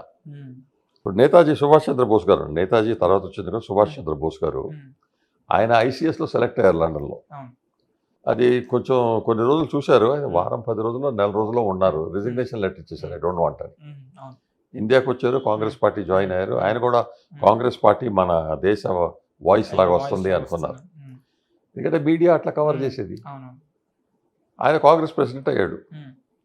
గాంధీ గారు ఆయన్ని పక్కకు తోసేశారు. అది అప్పటికల్లా war time, second world war start అయింది. సెకండ్ వరల్డ్ వార్ స్టార్ట్ అయినప్పుడు నాన్ వైలెన్స్ మూవ్మెంట్తో ప్రపంచంలో ఎవరికి ఫ్రీడమ్ రాలేదు. మనం రెసిస్ట్ చేయాలి. ఈ మీరు సివిల్ డిసొబీడియన్స్ మూవ్మెంట్ అంటే అది దేనికి పనికిరాదు అని నేతాజీ గారు, సుభాష్ చంద్ర గారు చెప్పారు. గాంధీ గారికి నచ్చలేదు, ఎందుకంటే ఆయన బ్రిటిష్ మాట వినేవాడు కదా. వాళ్ళకి నచ్చలేదంటే ఈయన నచ్చలేదు, ఒప్పించలేదు. అండ్ గాంధీ చేసిన చాలా వరకు కూడా సార్ అన్ఫినిష్డ్ ఉంటాయి సార్ మూమెంట్స్ అన్ని కూడా. అండ్ అనిపిస్తుంది సివిల్ డిసిప్లిన్, దండి మార్చ్ కానీ ఎవ్రీథింగ్. 1942లో quit India. Peak war time అది. Both Japan and Germany and axis పవర్స్తో ఫైట్ చేస్తున్నాం, మనం కూడా ఉన్నాం. ఆ టైంలో క్విట్ ఇండియా మూవ్మెంట్ స్టార్ట్ చేశారు. స్టార్ట్ చేసి 2 నెలలు 3 నెలల తర్వాత క్యాన్సిల్ చేసుకున్నారు. అది దేనికి పనికి రాలేదు. ఆ టైంలో సుభాష్ చంద్రబోస్ని ఈయన తోసిపారేశాడు. ఆయన లాభం లేదులే అని ఈ ర్యాన్ అవే ఫ్రమ్ ఇండియా. ఈ వెంట్ ఇన్ టు సింగపూర్. అక్కడ మన Indian army soldiers prisoners of war లాగా ఉండేవారు. వాళ్ళని జాపనీస్ దగ్గర నుంచి విడిపించి జనరల్ మోహన్స్ దేవ్ సింగ్ అని ఆయన హెల్ప్ చేశాడు. ఆర్మీని ఫామ్ చేశారు. 65,000 85,000 మంది soldiers. October 1943 Azad Hind force అని డిక్లేర్ చేసి, ఆజాద్ హింద్ గవర్నమెంట్కి నేను ప్రైమ్ మినిస్టర్ని డిక్లేర్ చేసుకుని గవర్నమెంట్ స్టార్ట్ చేశాడు. అదంతా అఖండ భారత్ ఏరియా కదా. 1938లో బర్మాకి ఫ్రీడమ్ ఇచ్చారు. ఈ 1940లో ఎప్పుడో శ్రీలంకకి ఫ్రీడమ్ ఇచ్చారు. కానీ basically that is all part of Akhand Bharat India which British were ruling. ఆ టైంలో ఆయన అందరిని అడిగారు, I want India free, so మీరు కాంట్రిబ్యూట్ చేయండి అని. అందరూ గోల్డ్ తీసి ఇచ్చారు. చాలా డొనేషన్స్, క్రోర్స్ ఆఫ్ డొనేషన్స్. ఆ రోజుల్లో క్రోర్స్ ఆఫ్ డొనేషన్. ఆ రోజుల్లో I don't remember in 40s, but in 1911 1 rupee was equal to $11. ఇప్పుడు కంప్లీట్ రివర్స్ ఉంది. ఇప్పుడేముంది, $1 is equal to 86 rupees. ఇది మన గవర్నమెంట్, పాత గవర్నమెంట్లు చేసిన ఫ్యాక్ట్. ఇండిపెండెన్స్ వచ్చినప్పుడు కూడా I think it was about 5 rupees. $1 was 5 rupees. మెల్లగా వీళ్ళందరూ లూట్ చేసుకుంటా డాలర్ని కొలాప్స్ చేసుకుంటా వెళ్ళారు, అది వేరే విషయం. కానీ మీరు అడిగే టైం ప్రయర్ టు ఇండిపెండెన్స్ కాబట్టి అప్పుడు ఆయన big independence movement. Bank start చేశారు, కరెన్సీ ఉండేది, పోస్ట్ ఆఫీస్ స్టార్ట్ చేశారు, పోస్టల్ స్టాంప్స్ వేసేవారు, 8 న్యూస్ పేపర్లు స్టార్ట్ చేశారు డిఫరెంట్ లాంగ్వేజెస్లో. 11 కంట్రీస్, మోస్ట్లీ యాక్సిస్ కంట్రీస్ అనుకో, నేను రికగ్నైజ్ చేసింది గవర్నమెంట్ ఆఫ్ ఇండియా అని. నా లెక్క ప్రకారం Subhash Chandra Bose is the first prime minister of India. 1943. ఆయన లేకపోతే, ఆ ఇండియన్ ఆర్మీ లేకపోతే, ఇండియన్ నేషనల్ ఆర్మీ మన ఫ్రీడమ్ ఇచ్చేవాళ్ళు కదా వీళ్ళు. సో ఇప్పుడు సుభాష్ చంద్రబోస్ గారు ఇండోనేషియా, అంటే 21 కంట్రీస్ ఆల్మోస్ట్ అఫీషియల్లీ వాళ్ళు 11 కంట్రీస్ సార్ 11 కంట్రీస్ రికగ్నైజ్ చేశారని చెప్పారు కదా సార్. సో తర్వాత ఏం జరిగింది సార్? ఆయన వెపన్స్ కొనాలి. ఫైట్ చేయాలంటే జాపనీస్ మంది కొంత వెపన్స్ ఇచ్చారు, కానీ ఇంకా కావాలి అంటే కొంచెం వెపన్స్ కొనుక్కోవాలి. సో ఆ వెపన్స్ కొనడానికి రష్యాకి వెళ్ళారు. ఫస్ట్ జర్మనీకి వెళ్ళారు, దాని తర్వాత ఇప్పుడు ఈ టైంలో రష్యాకి వెళ్ళారు. రష్యాలో ఉండిపోయారు. అప్పటికల్లా వార్ అయిపోయింది. వార్ అయిపోయినప్పుడు నెహ్రూ గారు చర్చిల్ గారిని అడిగి స్టాలిన్కి మాట్లాడించి, వార్లో మన ఇద్దరం అలైస్ కదా, ఆ రోజుల్లో రష్యా వాజ్ అలై, సో ఈయన్ని ఇండియాకి తిరిగి పోనీయద్దు అని ఆపేశారు. దాని మీద కొంచెం కథలు ఉన్నాయి. వెళ్ళేటప్పుడు బ్రిటిష్ వాళ్ళు ఏమన్నారంటే, అసలు రష్యాకి పోలేదు, జపాన్కి వెళ్దామని ట్రై చేస్తుంటే తైవాన్లో క్రాష్ అయిపోయింది, అక్కడ ఆయన చనిపోయారు. ఆయన క్రెమేషన్ చేసిన యాషెస్ జపాన్లో ఒక టెంపుల్ దగ్గర ఉన్నాయి అని చెప్తారు. దాని మీద చాలా కథలు ఉన్నాయి. రీసెంట్లీ కొన్ని యూట్యూబ్లో కూడా మెసేజెస్ వస్తున్నాయి, ఈయన రష్యాలో బతుకున్నారు, బ్రిటిష్ వాళ్ళు ఆయన దగ్గర నుంచి ఇన్ఫర్మేషన్ తీసుకోవడానికి కొంచెం టార్చర్ చేశారు. But anyway he was left alive. దాని తర్వాత 1980s అనుకుంటా, గుమ్నాన్ బాబా అని ఇండియాకి వచ్చాడని, అయోధ్య దగ్గర ఉండేవారని. ఆయన మాట్లాడలేదు, నేను సుభాష్ చంద్రబోస్ అని ఎప్పుడు అనలేదు గుమ్నాన్ బాబా. కానీ చాలా వరకు ఆ రోజుల్లో DNA అని లేవు కదా, సో వీళ్ళు ఆలోచించుకునేటప్పుడు ఈయనే గుమ్నాన్ బాబా అని రికగ్నిషన్ మీద కొంతమంది పోయి కలిసి ఒక కర్టన్ వెనకాల నుంచి మాట్లాడేవాడు. కానీ ఆయన సామాన్ అంతా అక్కడ ఉంది. సామాన్ వచ్చి ఉండొచ్చు, ఉమ్, ట్రంక్, ఆయన కొద్ది Hmm. యూనిఫాము, ఉమ్, గడియారము, ఉమ్, ఆయన కాపీస్ ఉమ్, ఉన్నాయి. ఉమ్. దీని మీద చాలా రీసెర్చ్ చేసి ఒక ఆయన పుస్తకాలు కూడా రాశాడు. అనుజ్ దార్ అండ్ ఆ, ఇద్దరు ఆ. కలిసి రాశారు. ఆయన చూడటం వర్త్వైల్ అండి. ఉమ్, సో ఎనీవే ఈయన పక్కకు పోయాడు. ఈ గుమ్నాన్ బాబా మీద కూడా సీక్రెటివ్ ఇంటెలిజెన్స్ వాచ్ ఆ, పెట్టాడు నెహ్రూ. అవును, ఓకే. మరి అది if you not an important person ఎందుకు పెట్టేవారు? ఉమ్, ఈ క్వశ్చన్స్ వస్తాయి. అవును. నెహ్రూ గారు చాలా ఉమ్, ఫన్నీగా యాక్ట్ చేశారండి. ఉమ్, ఇండిపెండెన్స్ టైంలో ఉమ్, ఫస్ట్ టైం వాళ్ళు చెప్పినప్పుడు జూన్ 1948లో ఇండిపెండెన్స్ ఇస్తామన్నారు. ఉమ్, 1946లో ఫిబ్రవరి 1946లో బాంబేలో నేవల్ రైట్ అయింది. అది బాంబే పేపర్స్లో కొంచెం వచ్చింది కానీ ఇంకెక్కడ రానిలా. ఉమ్, కానీ నేవల్ షిప్స్ కమాండ్ చేసుకున్నారు కాబట్టి ఉమ్, నేవల్ షిప్స్లో వెపన్స్ ఉంటాయి. అవును.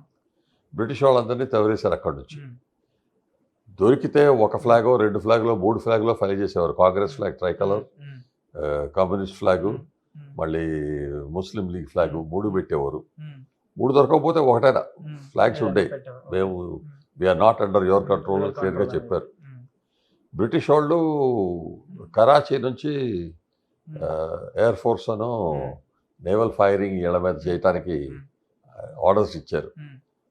వాళ్ళు నేవల్ లింక్ మీద రేడియో కాంటాక్ట్లో ఉన్నారు కదా ఒకళ్ళొకళ్ళు, అవును. వాళ్ళు కూడా మ్యూటనీ చేశారు. Okay. We will not do అని. ఓకే. సూపర్. సో ఆర్మీ రెజిమెంట్స్ని అడిగారు. ఉమ్, ఆర్మీ రెజిమెంట్స్కి తెలిస్తే no we will not fire అన్నారు. ఉమ్. ఇండియన్స్ మీద మేము ఫైర్ చేయము అని. ఉమ్, బ్రిటిష్ ఆర్మీకి కొంతమందిని తీసుకెళ్లారు, పోలీసు వాళ్ళు కొంతమందిని పెట్టారు, బ్రిటిష్ పోలీసుని. ఉమ్, ఎక్కువ చేయలేకపోయారు కానీ కొంతమందిని చంపారు. ఉమ్. బాంబేలో కూడా చాలామంది చనిపోయారు. ఓకే. అప్పుడు గాంధీ సర్దార్ పటేల్ గారిని పంపించారు. ఉమ్, మీరు పోయి కొంచెం మాట్లాడి క్వైట్ ఇట్ అవుట్, మ్యూటనీ వద్దు మనకి, ఓకే. మ్యూటనీ చేస్తే మన ఇండిపెండెన్స్ ఇంకా డిలే ఇలా అయిపోద్ది, అయిపోతుందండి. మనం ఓకే. ఇది సార్ట్ అవుట్ చేసి మనం ఇండిపెండెన్స్ వచ్చే టైంలో ఇది ఎందుకు మ్యూటనీ అని. ఉమ్, ఉమ్, బ్రిటిష్ వాళ్ళకి 2 ఆలోచనలు వచ్చినాయి. ఉమ్, ఈ కొంచెం మ్యూటనీనే మనం తట్టుకోలేకపోతున్నాం. ఉమ్. వార్ టైం Complete తర్వాత war. ఉమ్, బ్రిటిష్ వాళ్ళు బ్రిటన్లోనే రేషన్స్ మీద బతుకుతున్నారు. బతుకుతున్నాం. అమెరికా దయతో వాళ్ళు ఏదైనా డబ్బులు ఇస్తుంటే దాని మీద బతుకుతున్నారు. ఉమ్, ఆ కండిషన్లో ఉండి ఇక్కడ ఉమ్, 25 లక్షల మంది ఆర్మీ నుంచి రిటైర్ అయ్యి ఉమ్, యూరోప్లోను, ఆఫ్రికాలోను అన్ని చోట్ల ఫైట్ చేసి వచ్చిన వాళ్ళు, ఉమ్. ఎక్స్పీరియన్స్ ఉన్నవాళ్ళు, అవును. వెపన్స్ లేవు, ఉమ్. లీడర్షిప్ లేదు. ఇన్ కేస్ Most వాళ్ళకి important. దొరికితే అది ఉన్నట్టయితే వైప్ ఆఫ్, ఉమ్, ఏదో వార్నింగ్ ఇచ్చేసి వెళ్ళిపోండి అంటే వెళ్ళిపోవాల్సి వచ్చేది. అయిపోయి. అదే. అది లేకుండా ఉండటానికే కదా ఈ లీడర్స్ని తీసుకుని ఐఎన్ఏ లీడర్స్ని రెడ్ క్రాస్లో, రెడ్ ఫోర్ట్లో ట్రై చేస్తున్నారు. ట్రై చేస్తాను. అవును. ఆ మాట కూడా బయటకు వస్తా ఉంటే ఫీలింగ్ వచ్చింది అనమాట. ఉమ్, వాళ్ళు ఇండియన్ ఫ్రీడమ్ కొరకు ఫైట్ చేస్తుంటే ఉమ్. ఈ బ్రిటిష్ వాళ్ళు ఎందుకు అంత క్రూల్గా ట్రీట్ చేస్తున్నారు? ట్రై చేస్తున్నాను. వాళ్ళు ఎవరైనా బయటకు వచ్చేసి గ్రూప్గా ఫామ్ అయ్యి లీడర్ అయ్యాడు అనుకో, ఉమ్, మనకేమైపోద్ది? అవును. ఈ వార్ టైంలో మనం ఇండియా నుంచి తీసుకున్న డబ్బులన్నీ దానికి అకౌంటింగ్ ఎట్లా చేస్తాం? ఉమ్, ఏదో కథ రాయాలి, ఎఫర్ట్స్ ఎట్లా చేయాలి, ఉమ్. ఎంత తీసుకెళ్లాలో అవును. తీసుకెళ్ళాలి కదా. అవును. అందుకని టైం కావాలి అనుకుని ఏం చేశారు, we will give you independence June 1948 అన్నారు. ఉమ్, జూన్ 1948 ఫస్ట్ సరే అనుకున్నారు. ఉమ్, తర్వాత లార్డ్ లూయి మౌంట్ బ్యాటన్ వైస్రాయ్గా ఉండేవారు. వైస్రాయ్ అంటే రిప్రజెంటేటివ్ ఆఫ్ ద కింగ్ అని. ఓకే. వైస్రాయ్గా ఉండి ఆయనకి ఏమనిపించింది, ఆయన British naval officer um, lord mount baton, okay. Naval officer, chief of naval staff, admiral of the Cs అని. ఉమ్, ఆ ర్యాంక్ 1947లో వస్తుంది. ఉమ్, ఓకే. నేను 48 దాకా అయితే నా ఛాన్స్ పోద్ది అని. ఓకే. అందుకని no I will go back, I want this thing done earlier. Um, August 15th fix చేశారు. ఉమ్. ఆగస్ట్ 15th అయితే date of independence. Armistice in Japan. Okay. ఆ డేట్ ఫిక్స్ చేసుకున్నారు. ఉమ్, మన పండితులు కొంతమంది చెప్పారు ఇది అంత మంచి రోజు కాదండి, ఇంకో డేట్ తీసుకోండి అంటే ఉమ్, సేమ్ డేట్ అన్నాడు. ఓకే. మిడ్ నైట్ అని ఫిక్స్ చేశాడు. ఉమ్, మిడ్ నైట్ అండ్ ఇండిపెండెన్స్ అయితే మళ్ళీ పాకిస్తాన్ 14th ఆగస్ట్ తీసుకుంది, ఉమ్, మనకు 15th ఉంది. ఉమ్, మిడ్ నైట్, ఉమ్. చిన్న ఆలోచన చేయండి, మిడ్ నైట్ ఎందుకు సెలెక్ట్ చేశారు? Yeah, this is a question sir actually. అవును, ఎందుకు సార్? డే టైం తీసుకుంటే ఉమ్. బ్రిటిష్ ఫ్లాగ్ కిందకు రావాలి, ఓ ఇండియన్ ఫ్లాగ్ పైకి వెళ్ళాలి, ఓ మై గాడ్. పోస్ట్ మీద దింపుతారు కదా. మిడ్ నైట్ చేస్తే రాత్రిపూట ఫ్లాగ్ హాయిస్టింగ్ ఉండదు. అవును. బ్రిటిష్ ఫ్లాగ్ కింద రావటం చూపెట్టకుండా ఉండాలని మిడ్ నైట్ సెలెక్ట్ చేశారు. తర్వాత ఇంకోటండి, ఈ పాకిస్తాన్ పార్టీషన్ అని యా సార్. అంటే బేసిక్గా సార్ ఈ పార్టీషన్ అనే గురించి మాట్లాడినప్పుడు అసలు ఈ సీట్స్ ఎప్పుడు టైప్ ప్లస్ దీని వెనుక ఉన్న ప్లేయర్స్ ఎవరు sir?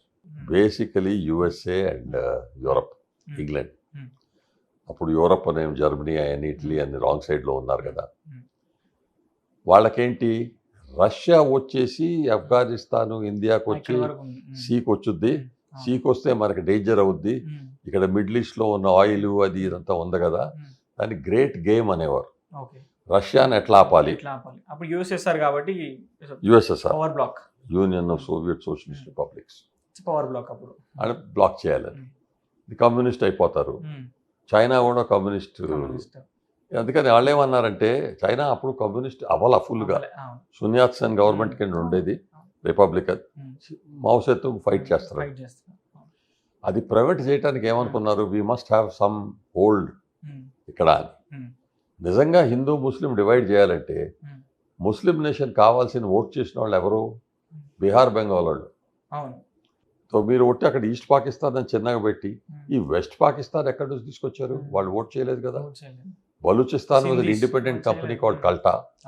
Afghanistan want to stay with India. మీరు ఈ సగం పంజాబ్ తీసుకుని ఇదంతా కలిపేసి అక్కడ ఎందుకు చేశారు, మాకు ఇక్కడ బేస్ కావాలి. India is a big country, we may not be able to get a base. Nehru కొంచెం నాట్ అగ్రియబుల్ అని.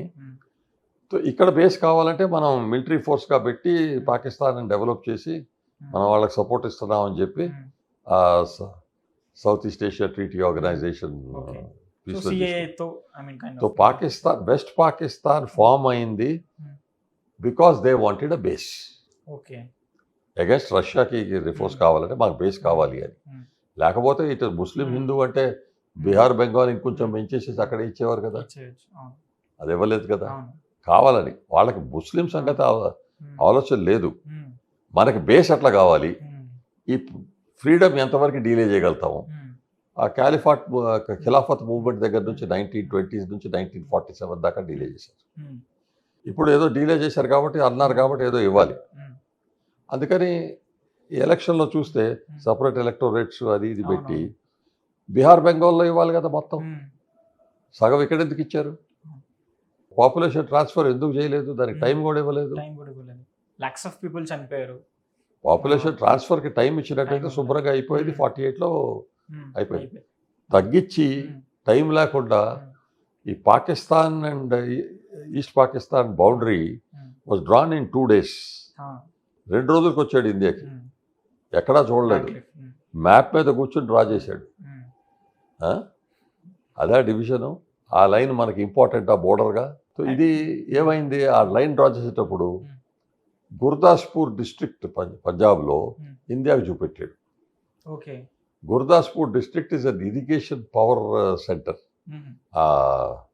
హైడ్రాలిక్ కెనాల్ కంట్రోల్ అంతా గుర్దాస్పూర్లో ఉంది. అది ఇండియన్ పంజాబ్కి వచ్చింది. సో పాకిస్తాన్ వాళ్ళు అన్నారు మనకి ఆ కంట్రోల్, వాటర్ కంట్రోల్ అక్కడ పోతే మాకేమవుద్ది. అందుకని 1 year standstill agreement with J and K sign చేశారు. 1 year. ఇక్కడ దే డిసైడెడ్ ఇక లాభం లేదు, కాశ్మీర్ మనం టేక్ ఓవర్ చేయాలి, ఆ రివర్స్ అది దాని నుంచి వస్తుంది, మనకి అది కావాలి. So India Pakistan problem is not a religion problem, basically it's a water problem. నేను ఒక పుస్తకం రాశాను, war conflict security and the military అని. దాంట్లో ఇంకోళ్ళ దగ్గర నుంచి ఐడియాలు తీసుకుని నేను దాంట్లో పెట్టాను. It's a water problem. ఆ ఇండస్ ట్రీటీ 1960లో సైన్ అయింది. నెహ్రూ గారు ఇండియా నుంచి, field marshal Ayub Khan from Pakistan. Indus water treaty.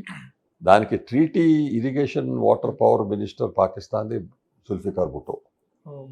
అదే జుల్ఫికార్ భుట్టో 72లో కూడా బండి వచ్చాడు, తర్వాత మాట్లాడదాం. ఈ Indus water treaty president of America and world bank force చేశారు ఇండియా మీద. ఆ టైంలో మనకి ఫుడ్ లేదు సరిగ్గా, ఫుడ్ గ్రెయిన్స్ కావాలి అంటే PL 480 అని ప్లాన్ ఇచ్చారు. దాని కింద మేము గ్రెయిన్స్ పంపిస్తామని. అది మంచి గ్రెయిన్స్ ఏం పంపించలేదు, బట్ ఎనీవే ఏదో కొంచెం గ్రెయిన్స్ పంపించారు, కొంతవరకు జంతువులు తినిపించాం, అది మన తత్వాన్ని మనం తిన్నాం. ఆ స్టేజ్లో అయూబ్ ఖాన్ ఒక స్టేట్మెంట్ అన్నాడు, I asked for the moon. ఆ ట్రీటీలో I asked for the moon and I got it. Oh It is such a bad treaty. మీరు ఆ ట్రీటీ చదివారంటే very unequal treaty, very bad. కానీ దాంట్లో కూడా ట్రీటీకి రీనెగోసియేషన్ ఛాన్స్ ఉంది క్లాసు.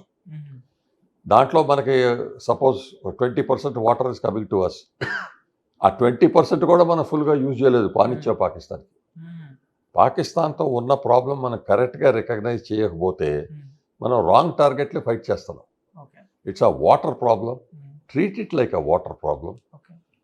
ఇప్పుడు నేను 1998లో డైరెక్టర్ జనరల్ మిలిటరీ ఆపరేషన్స్ మా ఫ్రెండ్, నా క్లాస్మేట్, ఆయనకు పేపర్ రాసి పంపించాను. ఏంటి ఇది పొలిటికల్ జియో పాలిటిక్స్, ఇది అయ్యే పని కాదు అని నాకు తిరిగి అన్నాడు.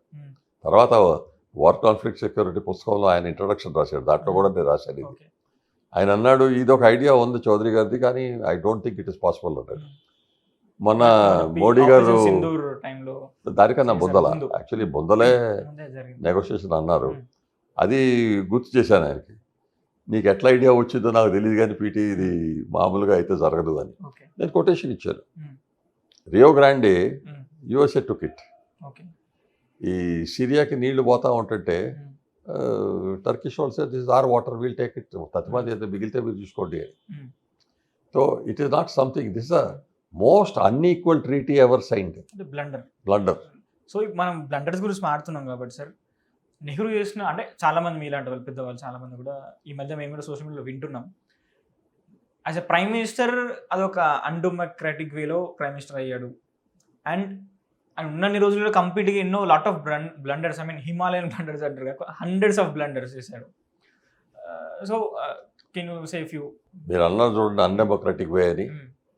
15 council of states, 12 votes Sardar పటేల్కి పోయినాయి, 2 ఆచార్య కృపలానికి పోయినాయి, 1 జయప్రకాష్ నారాయణకి పోయింది అనుకుంటా. నెహ్రూకి 1 కూడా రాలా, not even single vote. Mahatma Gandhi దగ్గరికి పోయాడు ముందలే, మీటింగ్ కన్నా ముందర పోయేసేసి. సార్ 1 మినిట్, అంటే మీరు మహాత్మా గాంధీ అంటున్నారు, స్టార్టింగ్ ఏమో మీరు ఫస్ట్ క్లారిఫికేషన్ ఇచ్చిన తర్వాత కొంచెం మహాత్మా గాంధీని మహాత్మా ఎవరు చేశారో నాకు తెలీదు అని అంబేద్కర్ గారు 1954లో బీబీసీ ఇంటర్వ్యూ ఉంది, అవైలబుల్ ఆన్ గూగుల్. అది ఎవరు ఈయన మహాత్మా ఎవరు చేశారు, నేను మహాత్మాని ఒప్పుకోను అని అన్నాడు. I also agree.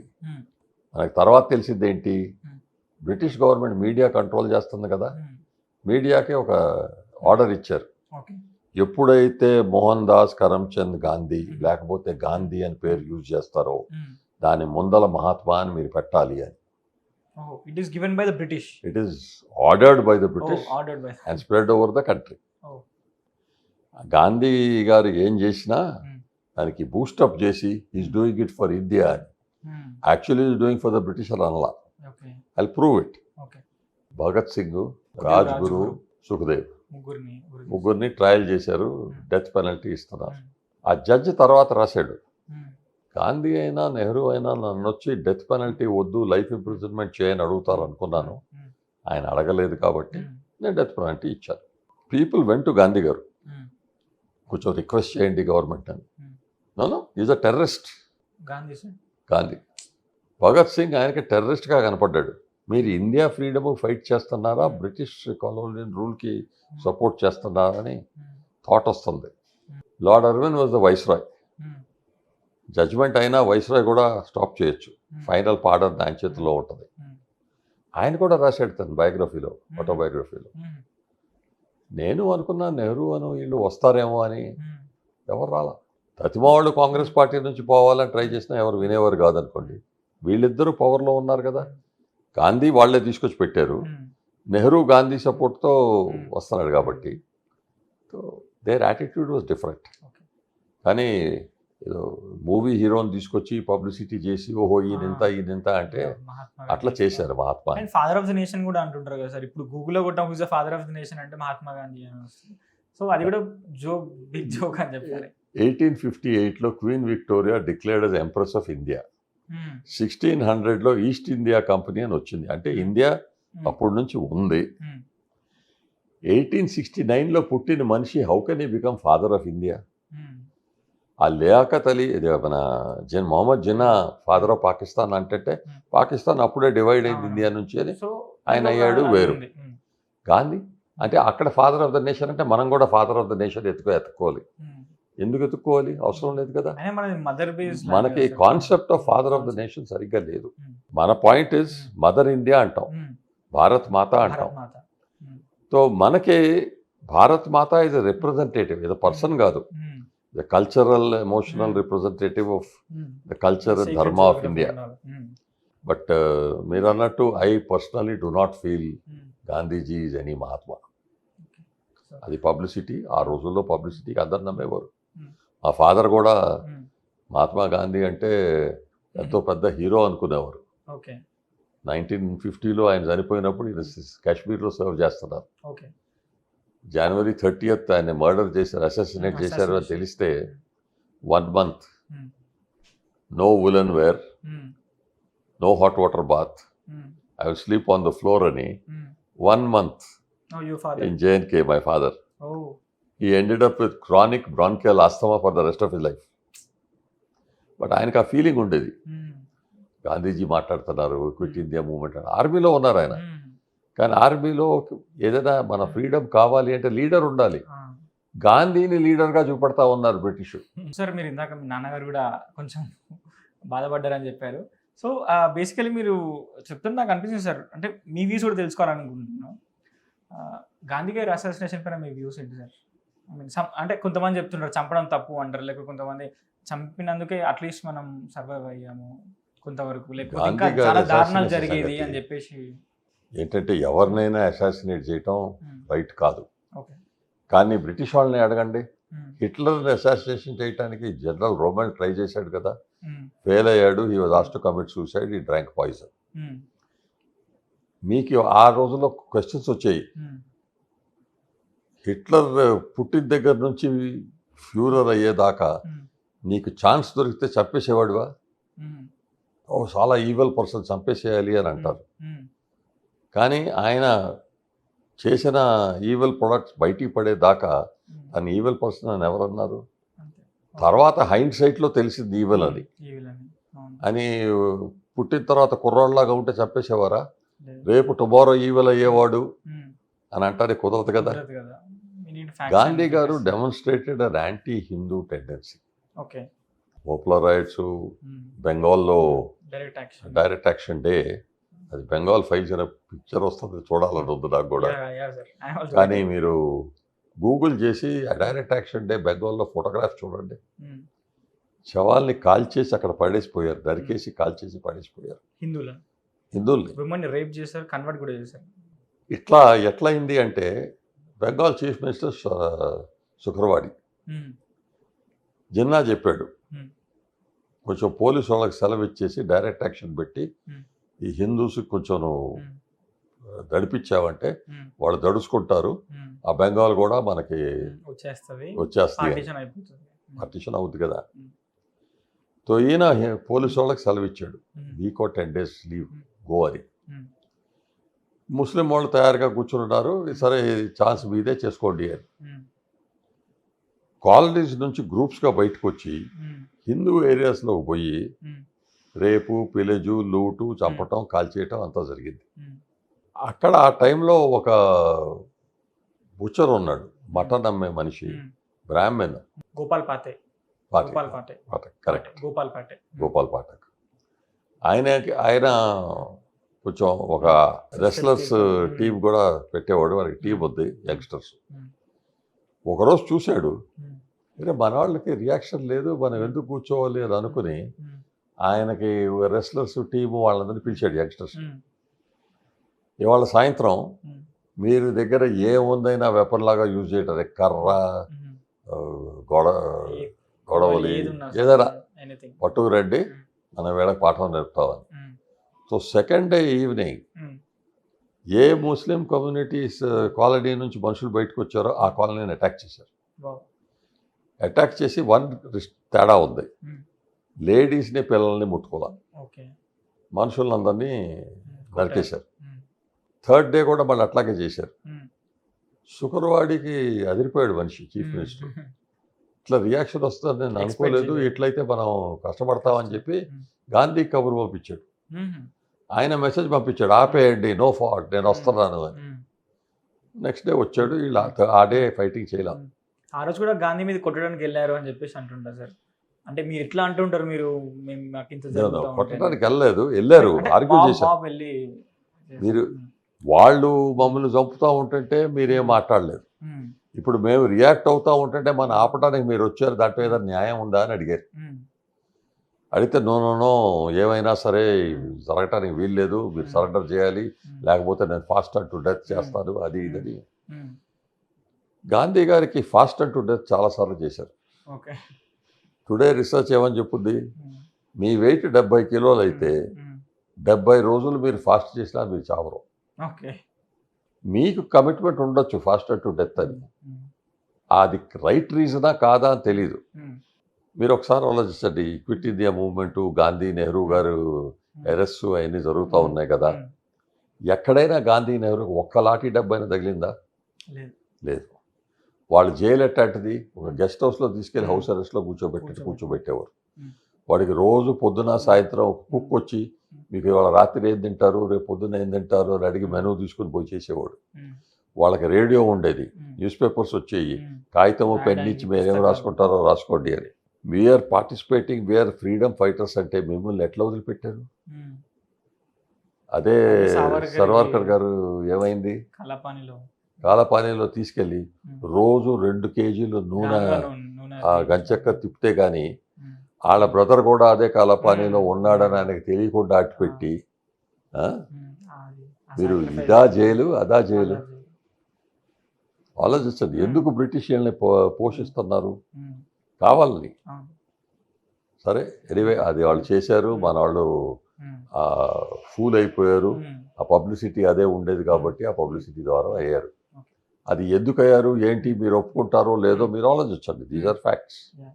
ఈ ఫ్యాక్ట్స్ ఎందుకు ఇట్లా జరిగినాయి, అప్పుడు డైరెక్ట్ యాక్షన్ డే అయిపోయింది.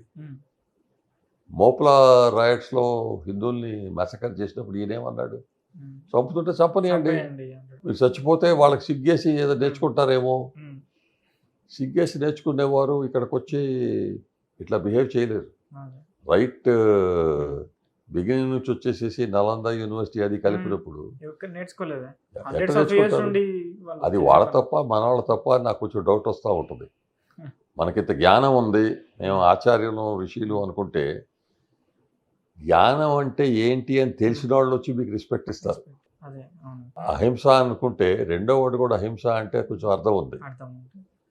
లేకపోతే మీరు ఆలోచించాలి, మన దేవతలు దేవుళ్ళు అందరి చేతుల్లో ఒక చేతిలో అయినా ఒక వెపన్ ఉండేది, శాస్త్రం ఉండేది. ఎందుకు ఉండేది? శాస్త్రం ఏది అవసరం ఉంటుంది వాడాలి ఎప్పుడు. గాంధీ గారు కూడా ఒకసారి అన్నారు, we talk peace but carry a big stick అని. అది కూడా ఎక్కడో విన్నాను, I have not seen the proof of it. But actual టాక్లో ఏంటి, వాకింగ్ స్టిక్ లాగా క్యారీ చేసుకునేవాడు, లేకపోతే పక్కన ఇద్దరు అమ్మాయిలు పెట్టుకుని క్యారీ చేసుకునేవాడు.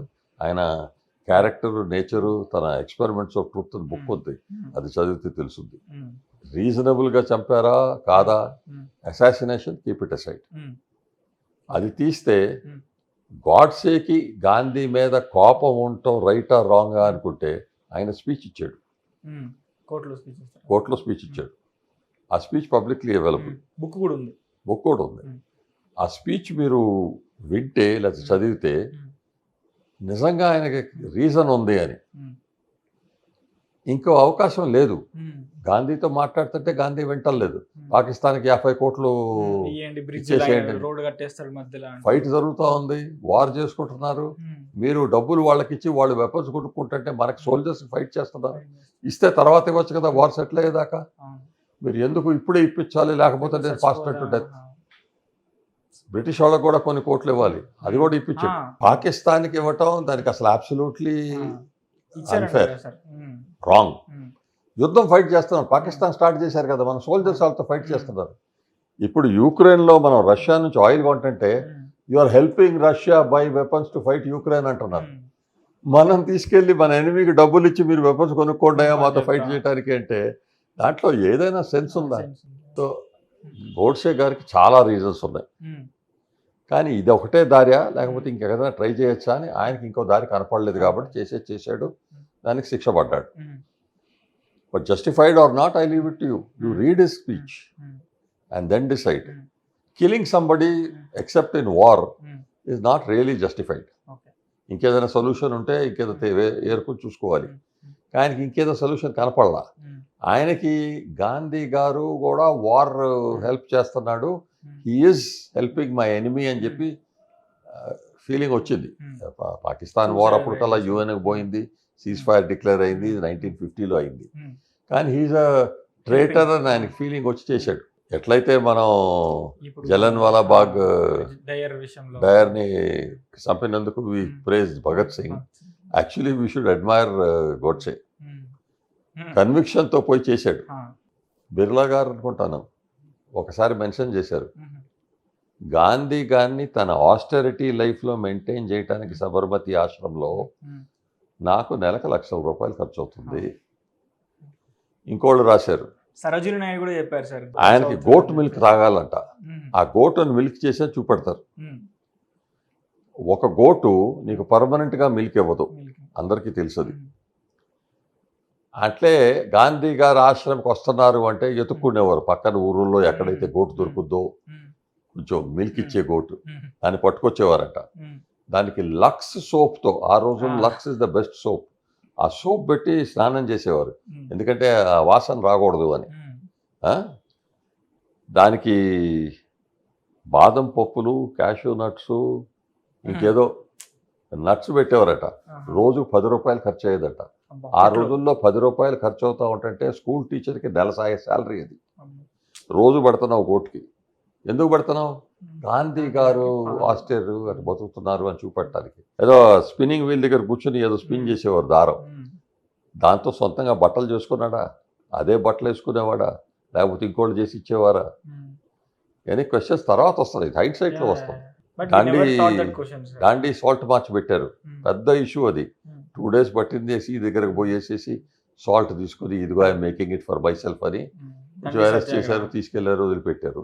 ఆ లా తీసేశారు దాని తర్వాత. నిజంగా బ్రిటిష్ వారు అగెన్స్ట్ గాంధీ అంటే ఆయన సాల్ట్ మార్చ్ స్టార్ట్ చేస్తా ఉంటే బిగినింగ్లోనే తీసేసి పెట్టేసేవారు కదా.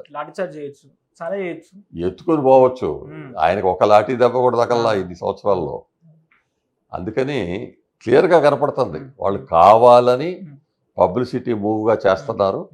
మన పబ్లిక్ దానికి విక్టమ్ అయ్యారు, నమ్మటం మొదలు పెట్టారు.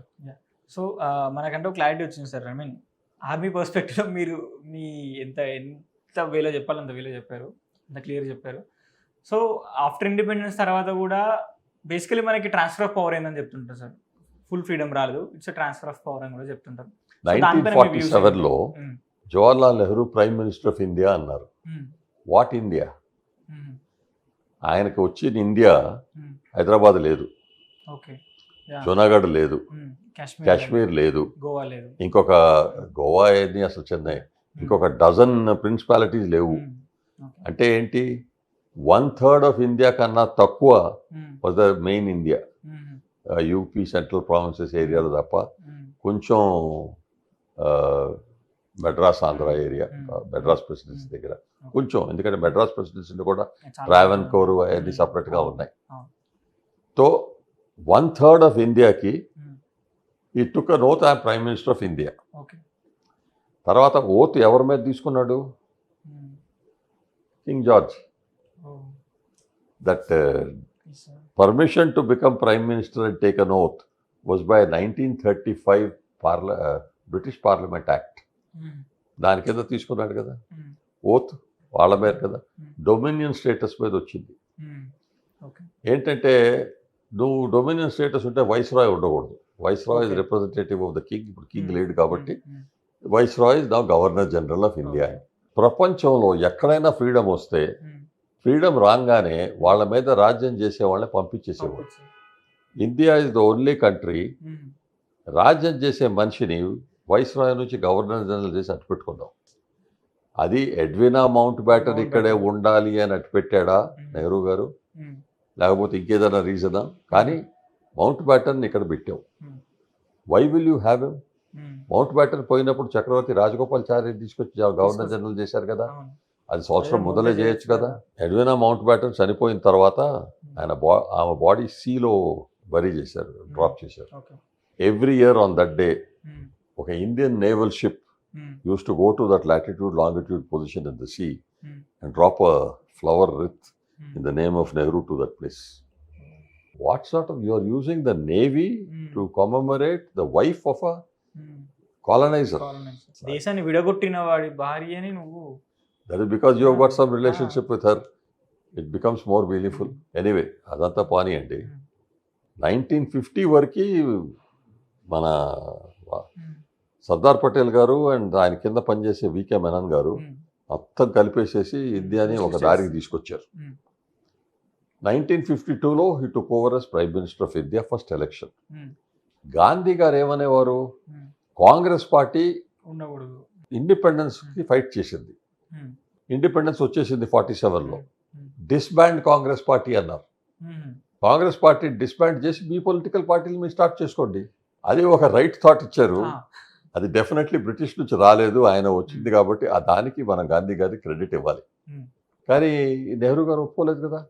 కాంగ్రెస్ పార్టీ డిస్బ్యాండ్ చేస్తే నాకు సపోర్ట్ ఎక్కడి నుంచి వస్తుంది?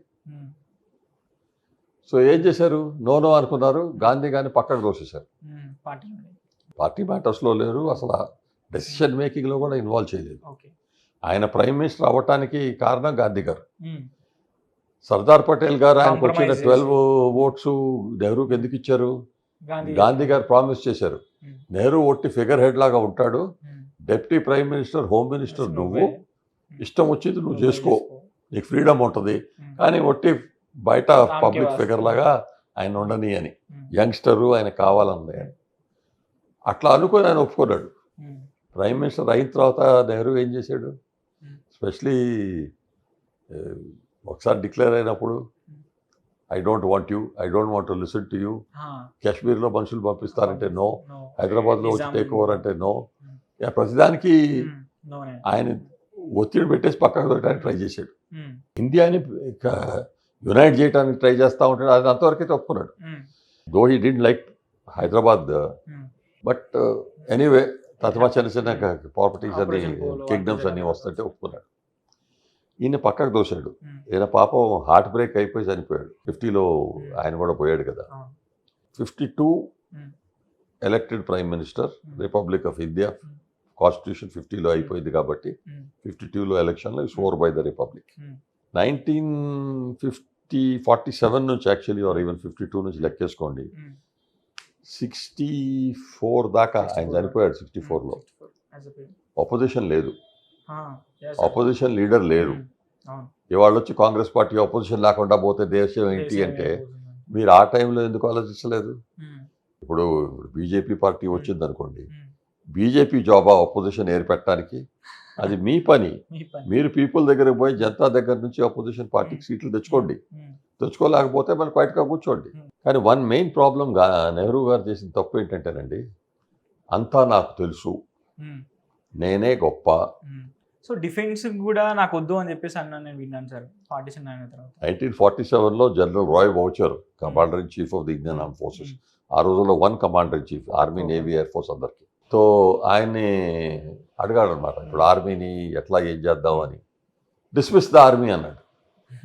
రాయ్ వౌచర్ ఆయన ఇంకా చూశాడు, సార్ మీరు ఏమంటున్నారో కొంచెం ఇంకోసారి ఆలోచించండి, ఆర్మీ లేకపోతే దేశం ఉండదు అని. వీ హ్యావ్ నో ఎనిమీస్, మాకేం పర్వాలేదు, హిమాలయాస్ ఒక సైడు, సముద్రం ఒక సైడు, మాకేంటి, మాకేం వరీ లేదు అంటే, లేదు సార్ మీరు కొంచెం ఇంకోసారి ఆలోచించండి. సరే ఒక 30% పెట్టండి, తత్వా డిస్మిస్ చేయండి అన్నాడు. ఏదో 30% ఏదో పెరేడ్స్లో, సెరమోనియల్ ఫంక్షన్స్లో పనికి వస్తుంది, అట్లా ఉండనియండిలే, వాళ్ళకి వచ్చే అలవెన్సెస్, శాలరీస్ తగ్గించేసాడు, అట్లా పెట్టుకుందాం అన్నాడు. నెహ్రూ గారు ఏమనుకునేవారంటే, అప్పుడు చైనా టిబెట్ టేక్ ఓవర్ చేస్తే మనకి డేంజర్ అని చెప్పి జనరల్ తిమ్మయ్య కూడా చెప్పాడు. జనరల్ తిమ్మయ్యకి నో ఐ డోంట్ కేర్ అనేది ఏదో అన్నాడు. అంటే జనరల్ తిమ్మయ్య రెసిగ్నేషన్ లెటర్ ఇచ్చాడు. ఆ టైంలో నేవల్ చీఫ్ లండన్లో ఉన్నాడు. ఆయనకు తెలిసింది, ఇమీడియట్గా టెలిగ్రామ్ పంపించాడు, మీరు రిజైన్ అవుతున్నారంటే నేను కూడా రెసిగ్నేషన్ లెటర్ ఇస్తున్నాను అని. ఎయిర్ మార్షల్ ఆయన కూడా అమెరికా ఏదో ఇండోనేషియా ఏదో విజిటింగ్ పోయాడు. ఆయన కూడా అదే అన్నాడు. నెహ్రూ గారికి తెలిసిపోయింది. తిమ్మయ్య గారిని పిలిచి no don't resign, don't misunderstand me, there is no such thing, I will correct it, అది ఇది. సరే అని రెసిగ్నేషన్ లెటర్ని తిరిగి తీసుకున్నాడు. నెక్స్ట్ డే పార్లమెంట్లో ఏమంటాడు, what do I do with these generals, they don't know what they are saying today and what they are saying tomorrow. He resigned yesterday, he's withdrawn his resignation today, what do I do? Insult కదా. ఆ సాయంత్రం deputy chief RB Thimmaiah గారికి చెప్పారు, sir వేరే వాళ్ళ ఇంటికి వెళ్తున్నారు, radio on చేయొద్దు, పడుకోండి, పొద్దున్న మీరు లెగిసేటప్పటికి you will be president of India అన్నాడు. Ayub Khan is president of Pakistan, U Nu is president of Burma, close your eyes and wake up, president of India అన్నాడు. Army if it wants to take over and all the leaders agree, it doesn't take long to take over a country. General Thimmaiah అన్నాడు, I have taken an oath to protect the constitution of this country, you will do no such thing. అంత character ఉందా మనిషిలో, ఇంత power ఇస్తుందా నేషన్కి, president అయిపోతుందా అంటే కూడా ఒప్పుకోలే. I don't want it, India will go under civil rule democracy అని. జనరల్ తిమ్మయ్య క్రెడిట్ ఇవ్వాలి కదా, ఇవ్వాల. రిటైర్ అయినప్పుడు ఇన్ఛార్జ్ దామోదర్ వ్యాలీ కోఆపరేషన్ పంపించి అక్కడే టైం పాస్ అయిపోనిచ్చాడు. ఆయనకి Indira Gandhi also did that Manekshaw కదా. మానెక్షా రిటైర్మెంట్, పేరుకి రిటైర్మెంట్ చెప్పినా కూడా, ఎందుకంటే ఐఏఎస్ పీపుల్ ఈ పాలిటీషియన్స్తో ఆడి వాళ్ళకి పవర్ ఎక్కువ కావాలి అని. ఇందిరాగాంధీకి ఏమని చెప్పారంటే, ఇవాళ వార్ అయిపోయింది, ఫీల్డ్ మార్షల్ మానెక్షా హీరో, ఆయన నేను I want to stand for prime minister అంటే I think he will beat you అన్నారు. గడిచిపోయింది. అందుకని ఏమని చేసింది, ఒక డెనిష్ ప్రెస్ రిపోర్టర్ ఉంటే ఆమెను పంపించింది అక్కడికి, ఆయన ఇంటర్వ్యూ చేయమని. ఒక క్వశ్చన్ ఇచ్చింది, మీరు Parsi, because of you India won this war. Suppose in 1947 మీరు ఇండియా బదులు పాకిస్తాన్కి పోయినట్టయితే మళ్ళీ today India may not have won the war, may not అన్నాడు. I don't know, may not అని పెద్ద హెడ్లైన్స్లో వచ్చింది. Manekshaw feels if it was not for him India would not have won the war. అదేమో అనలేదు కదా. నువ్వు నవ్వుతా క్వశ్చన్ అడిగావు, నవ్వుతాకు ఆన్సర్ ఇచ్చాడు. He was asked to go to Pakistan అన్న దాని మీద కథ ఉంది. But he didn't go. He stayed with India. He's a patriot. So ఆ పేపర్లో అట్లా పబ్లిష్ చేసి తన పేరు తగ్గించడానికి ట్రై చేసింది. కొంచెం వరకు successful. Field marshal rank, field marshal does not retire. ఆయన చనిపోయే 5 రోజుల ముందల దాకా ఆ ఫీల్డ్ మార్షల్ శాలరీ ఆయనకి ఇవ్వాల. పెన్షన్ కాదు, శాలరీ. ఈ కెనాట్ రిటైర్, పెన్షన్ లేదు, శాలరీ ఇవ్వాలి, ఇవ్వాల. అబ్దుల్ కలాం గారు నో ఆయన హాస్పిటల్లో ఉన్నప్పుడు పోయి కలిశారు. కలిస్తే ఎవరో చెప్పారు, సార్ ఇంతవరకు ఆయనకు పెన్షన్ రాలేదు అని. What can I do for you అన్నాడంట. వాట్ ఎవర్ అన్నాడు.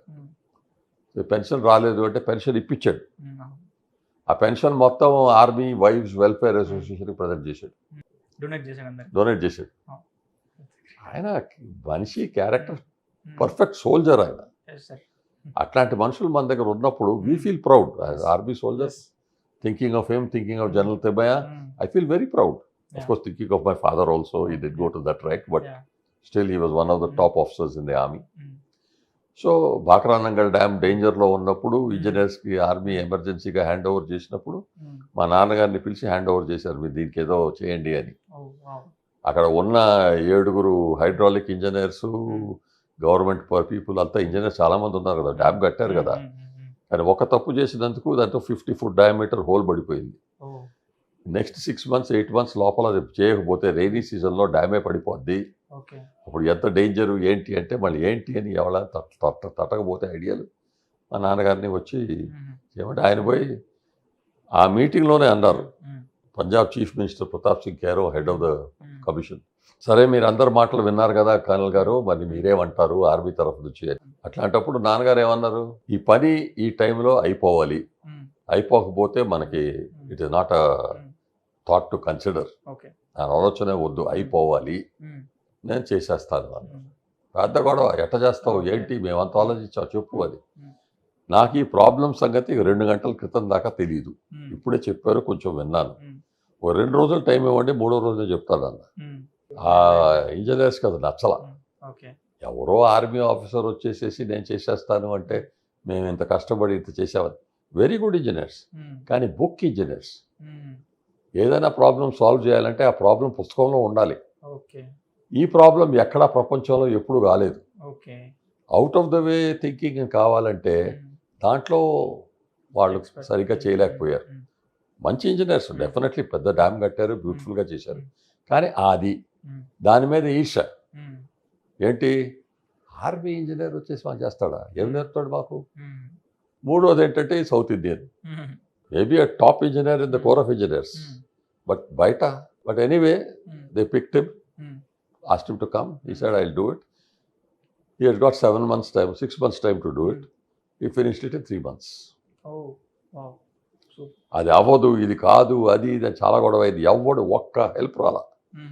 ఒక foremen in the work shop ఒక ఐడియా ఇచ్చాడు తప్ప ఎవ్వరు ఏం హెల్ప్ ఇవ్వాల. ఇప్పుడు టుడే మీరు అక్కడ పోయేసేసి బాక్రా నంగల్ ఆర్మీ వాళ్ళు చేశారు, ఏదో కొంచెం డ్రాఫ్ట్స్ అది చేశారు, ఏమీ లేదు అంటారు. ఎక్కడ ప్రూఫ్ లేదు, ఎక్కడ రికార్డ్ లేదు ఆర్మీ వాళ్ళు చేశారు అని.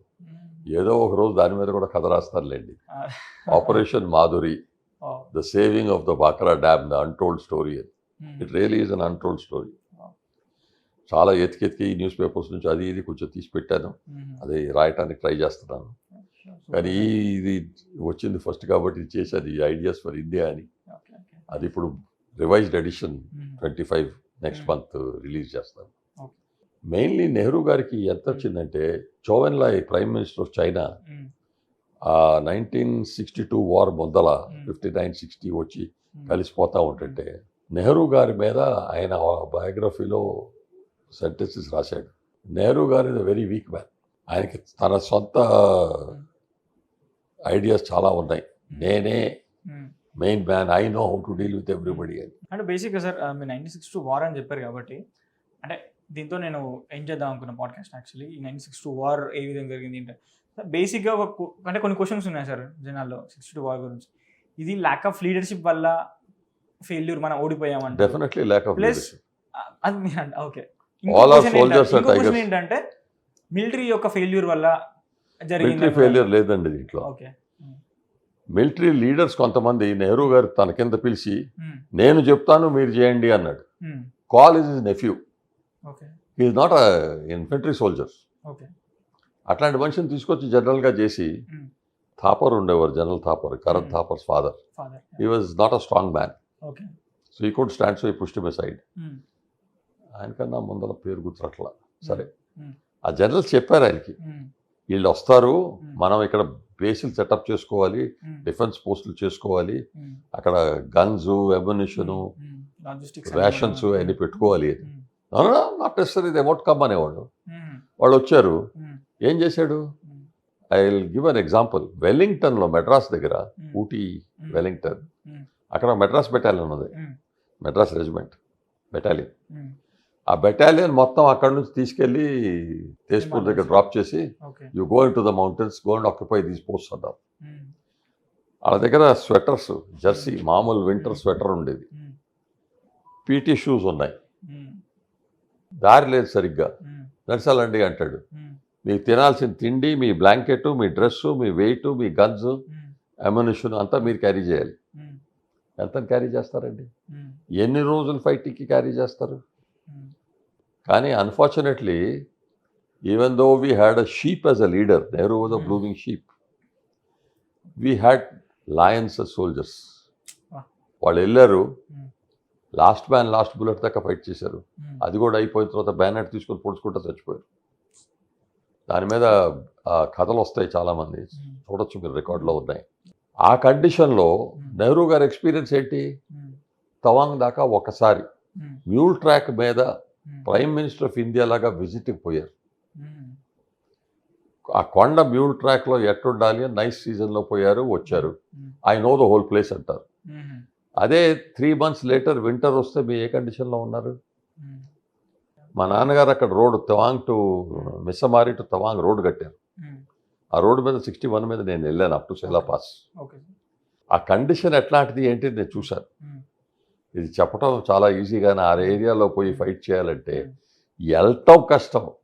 హెవీయెస్ట్ రెయిన్ఫాల్స్ నార్త్ ఈస్ట్లో మనందరికీ తెలుసు.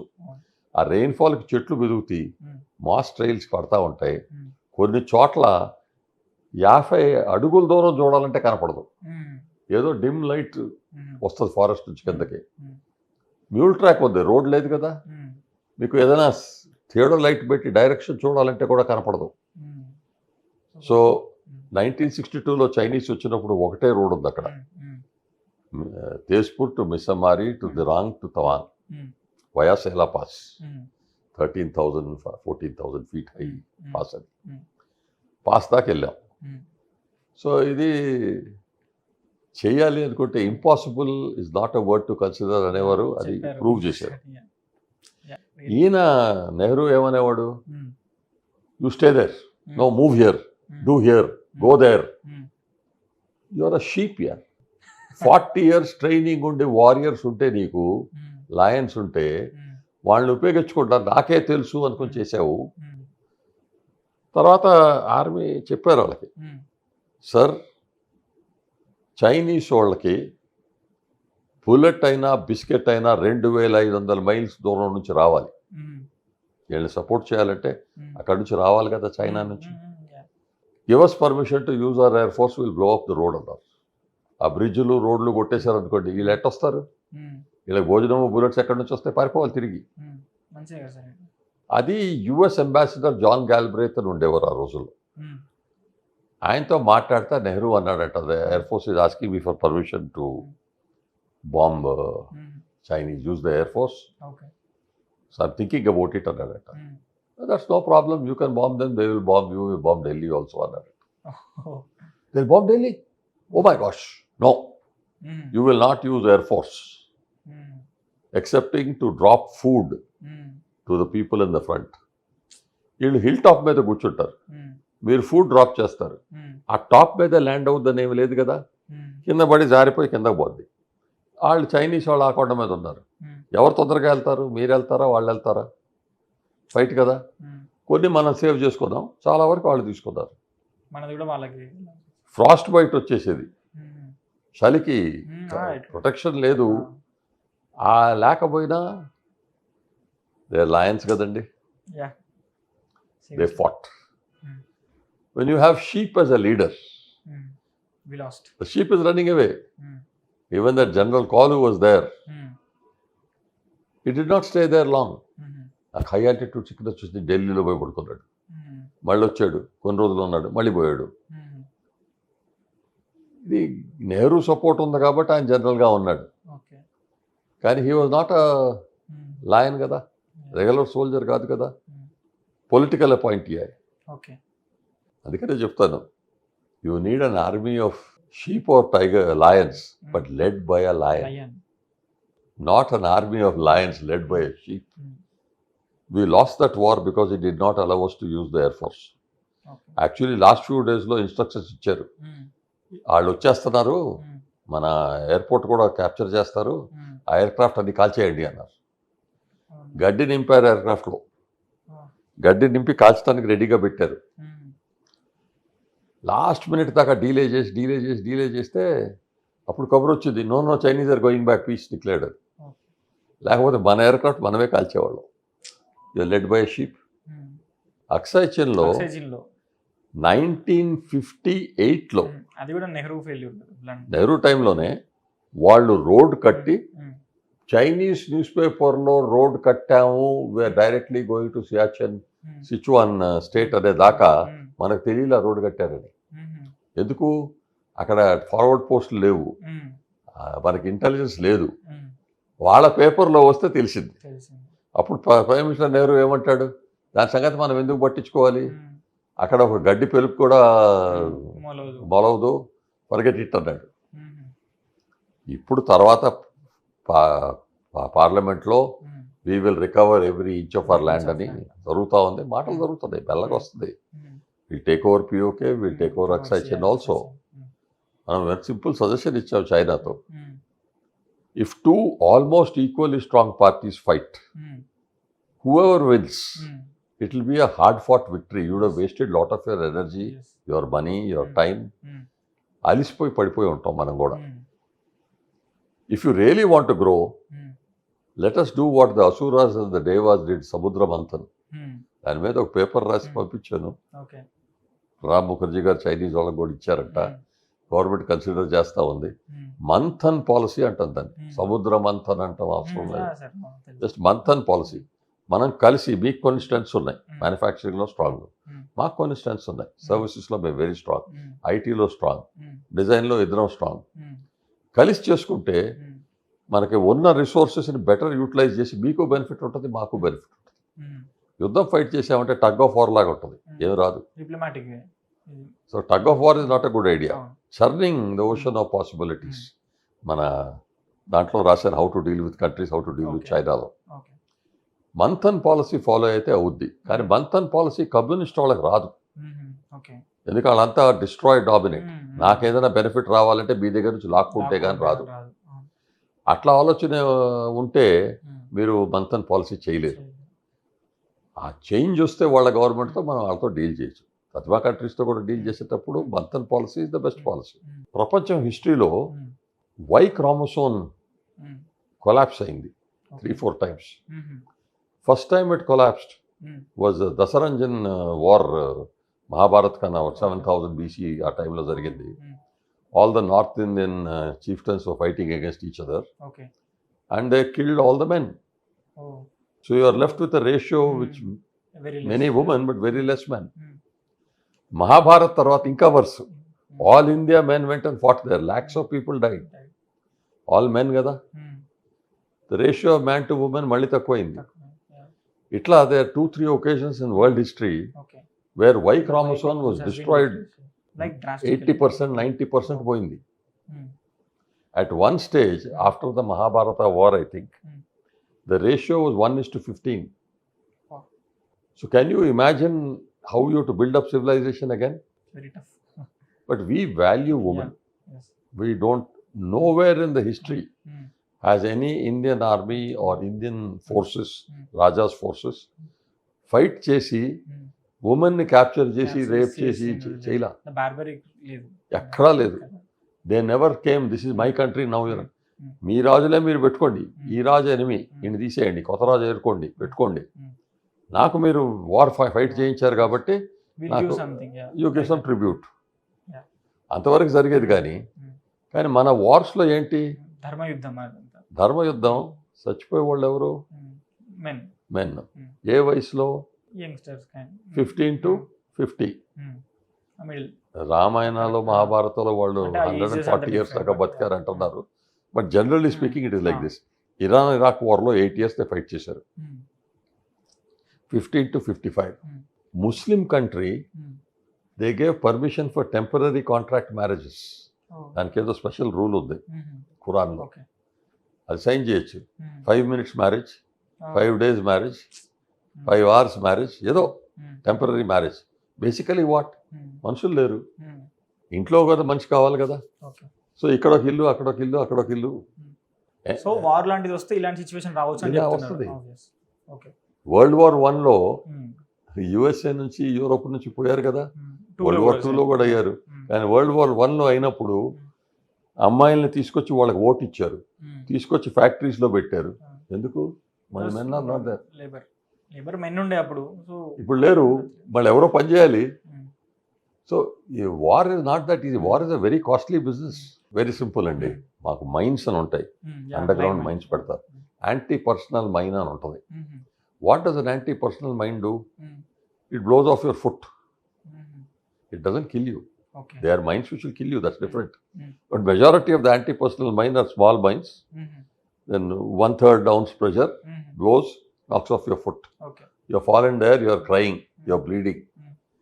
2 people have to come pick you up, take you. Some people have to take you to the hospital. Somebody else has to take care of you there. Look at the resources that you are tying up to take care of one injured person. If you kill him, sorry, dead అయిపోయింది అనుకుని వెళ్ళిపోతారు.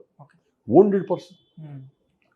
Now when he comes back, he doesn't have a leg, or you damage his eyes, or in the war you lost your hand, you're trying to remove a mine. What happens? They have to be supported. Medical care, hospital, veterinary care, veteran care. So idanta is a costly business. You're losing working manpower. కొంతమంది population సంగతి మాట్లాడతారు, population పెరిగిపోతా ఉంది, dangerous అది ఇది అని. And that is why you got the stupid people who came up with the Wuhan virus and all, how to kill people, depopulation scheme అది. అదే nobody is taking action on it. Otherwise I would turn around and say China, Wuhan virus, you caused us so much loss, so that much loss you repay. Reparation, war reparation అడగచ్చు కదా. Sure sir, but nobody is speaking. Nobody is asking why. Because America was also involved in funding that research. US government funded World Health Organization, which funded that. అందుకనే that Mr. Fauci ఇప్పుడు పారిపోయాడు. ఎందుకు? Because he funded $400 million directly to Wuhan. For what? They were trying to think that they were developing super powerful soldiers, people who won't feel pain, won't feel this అని ఏదో try చేస్తూ ఉన్నారు. అది పని చేయలేదు. అది ఏదో అమెరికాలో టెస్ట్ చేస్తుంటే కొంచెం ఎక్స్పోజర్ అయిందంట. కొంతమంది అమెరికన్ పీపుల్ గాట్ సిక్. వాళ్ళని వుహాన్కి షిఫ్ట్ చేశారు. ఎందుకు? వాళ్ళ దగ్గర యాంటీడోట్ ఉంటుంది, they are much further in the research than us, నీకు అక్కడ ట్రీట్మెంట్ ఇస్తారు అని. ఆ టైంలో వుహాన్లో మిలిటరీ వార్ గేమ్స్ జరుగుతున్నాయి. Not military war games, military games. Soldiers from all over కదా, వీళ్ళు కూడా అమెరికన్ టీమ్ లాగా వెళ్ళారు. 6 soldiers and all participations in the military games, they have fallen sick there and they're being treated అది. అందరూ చనిపోయారు. ఆ బాడీస్ని ఫ్రీజ్ చేసి దాదాపు 2 సంవత్సరాలు మార్చురీ వ్యాన్స్లో పెట్టి ఫ్రీజ్ చేశారు. ఏం చేయాలో తెలియదు. ఆ వైరస్ బయటకు వస్తే ఏమవుతుందో తెలియదు. భయపడ్డారు. వాళ్లే కదా చేసింది, వాళ్ళకే ఎక్కువ భయం. టుడే వీ నో దట్ దాన్ని పోస్ట్ మార్టం చేయటానికి వీలు లేదు, అటాప్సీ చేయకూడదు అని ఆర్డర్స్ పాస్ చేశారు. ఇటలీలో ఒక అతను చేశాడు, పెద్ద గొడవ చేశారు దాని మీద. There is no virus, I can't find it అన్నాడు. Why are you touching it? It is against the rules of the World Health Organization. ఆయన క్యారియర్ పోయిందనుకో పక్క చేశారు. మొన్న సింగపూర్లో 4-5 వుహాన్ వైరస్ కేసెస్ చేసి there is no virus, it's a bacteria అన్నారు. So sir మనం చాలా టాపిక్ డిస్కస్ చేసాం సార్. ప్రీ ఇండిపెండెన్స్ నుండి 1857 నుండి మనం మాట్లాడుతూ పార్టిషన్ గురించి మాట్లాడాం, ఇండిపెండెన్స్ గురించి మాట్లాడాం, నెహ్రూ బ్లండర్స్ గురించి మాట్లాడాం, అండ్ లాస్ట్ మనం 1962 వార్ గురించి మాట్లాడాం. లెటర్ ఆన్ కొన్ని మనం వేరే issues, present geo political issue, చైనాతో ఏ విధంగా మనం హ్యాండిల్ చేయాలని మీ యొక్క మంతన్ థింగ్ కూడా మనం మాట్లాడాం. సో చాలా హ్యాపీగా అనిపిస్తుంది సార్. చాలా క్వశ్చన్స్ ఉన్నాయి ఇంకా అడగాల్సింది. సో మనం తర్వాత ఇంకెన్నో ఎపిసోడ్స్ చేసి ఇక దీన్ని కంటెంట్ జనాలకు అందిద్దాం అనే ఒక ఉద్దేశంతో పాడ్కాస్ట్ చేసాం sir. So thank you so much sir. Thank you Jayavat. Basically what happens is, మీరు క్వశ్చన్స్ అడుగుతూ ఉన్నారు, జనరల్ బ్యాక్గ్రౌండ్గా చెప్తున్నాను. దాని డీటెయిల్ కావాలంటే మనం గూగుల్ చేసుకోవచ్చు, కనుక్కోవడానికి ఈజీ. ఎందుకంటే అంత డీటెయిల్లో పోతే programme will become very long. I'm happy that you find that it is useful. I hope all your visitors, your viewers will find it nice. And I look forward to them. మనకు website ఉంది, IDEAZ number 4 India.in, ideasforindia.in. అది మీరు పెడితే any of them want to go and see, they can see that. Sure, sir. And get back on that. Definitely sir. నేను చూసాను sir, చాలా అద్భుతంగా ఉంది. వ్యూవర్స్ని కూడా అర్జ్ చేస్తున్నాను ఏంటంటే, సార్ యొక్క లింక్లోకి వెళ్ళండి. థింక్ ట్యాంక్ పెట్టారు సార్. అందులో నెంబర్ ఆఫ్ ఆర్టికల్స్ ఉన్నాయి, నెంబర్ ఆఫ్ టాపిక్స్ పైన, డైవర్స్ టాపిక్స్ పైన, ఎకనామికల్ సబ్జెక్ట్ ఉంది, హిస్టరీ ఉంది. సో అన్ని కైండ్ ఆఫ్ థింగ్స్ ఉన్నాయి. సో జస్ట్ మీరు వెళ్ళండి, మీకు అర్థమవుతుంది సార్ ఏంటి సార్ యొక్క కంటెంట్. సార్ చెప్పే 25,000 బుక్స్ ఆల్మోస్ట్ చదివానంటే నాకు అందులో కనిపించింది రిజల్ట్. అన్ని విషయాలు, అన్ని కైండ్ ఆఫ్ థింగ్స్ మాట్లాడాడు. So thank you so much sir. మా వ్యూవర్స్ కూడా thank you. I hope your viewers like the project and look forward to talking with you again. Thank you so much, sir. My pleasure, sir.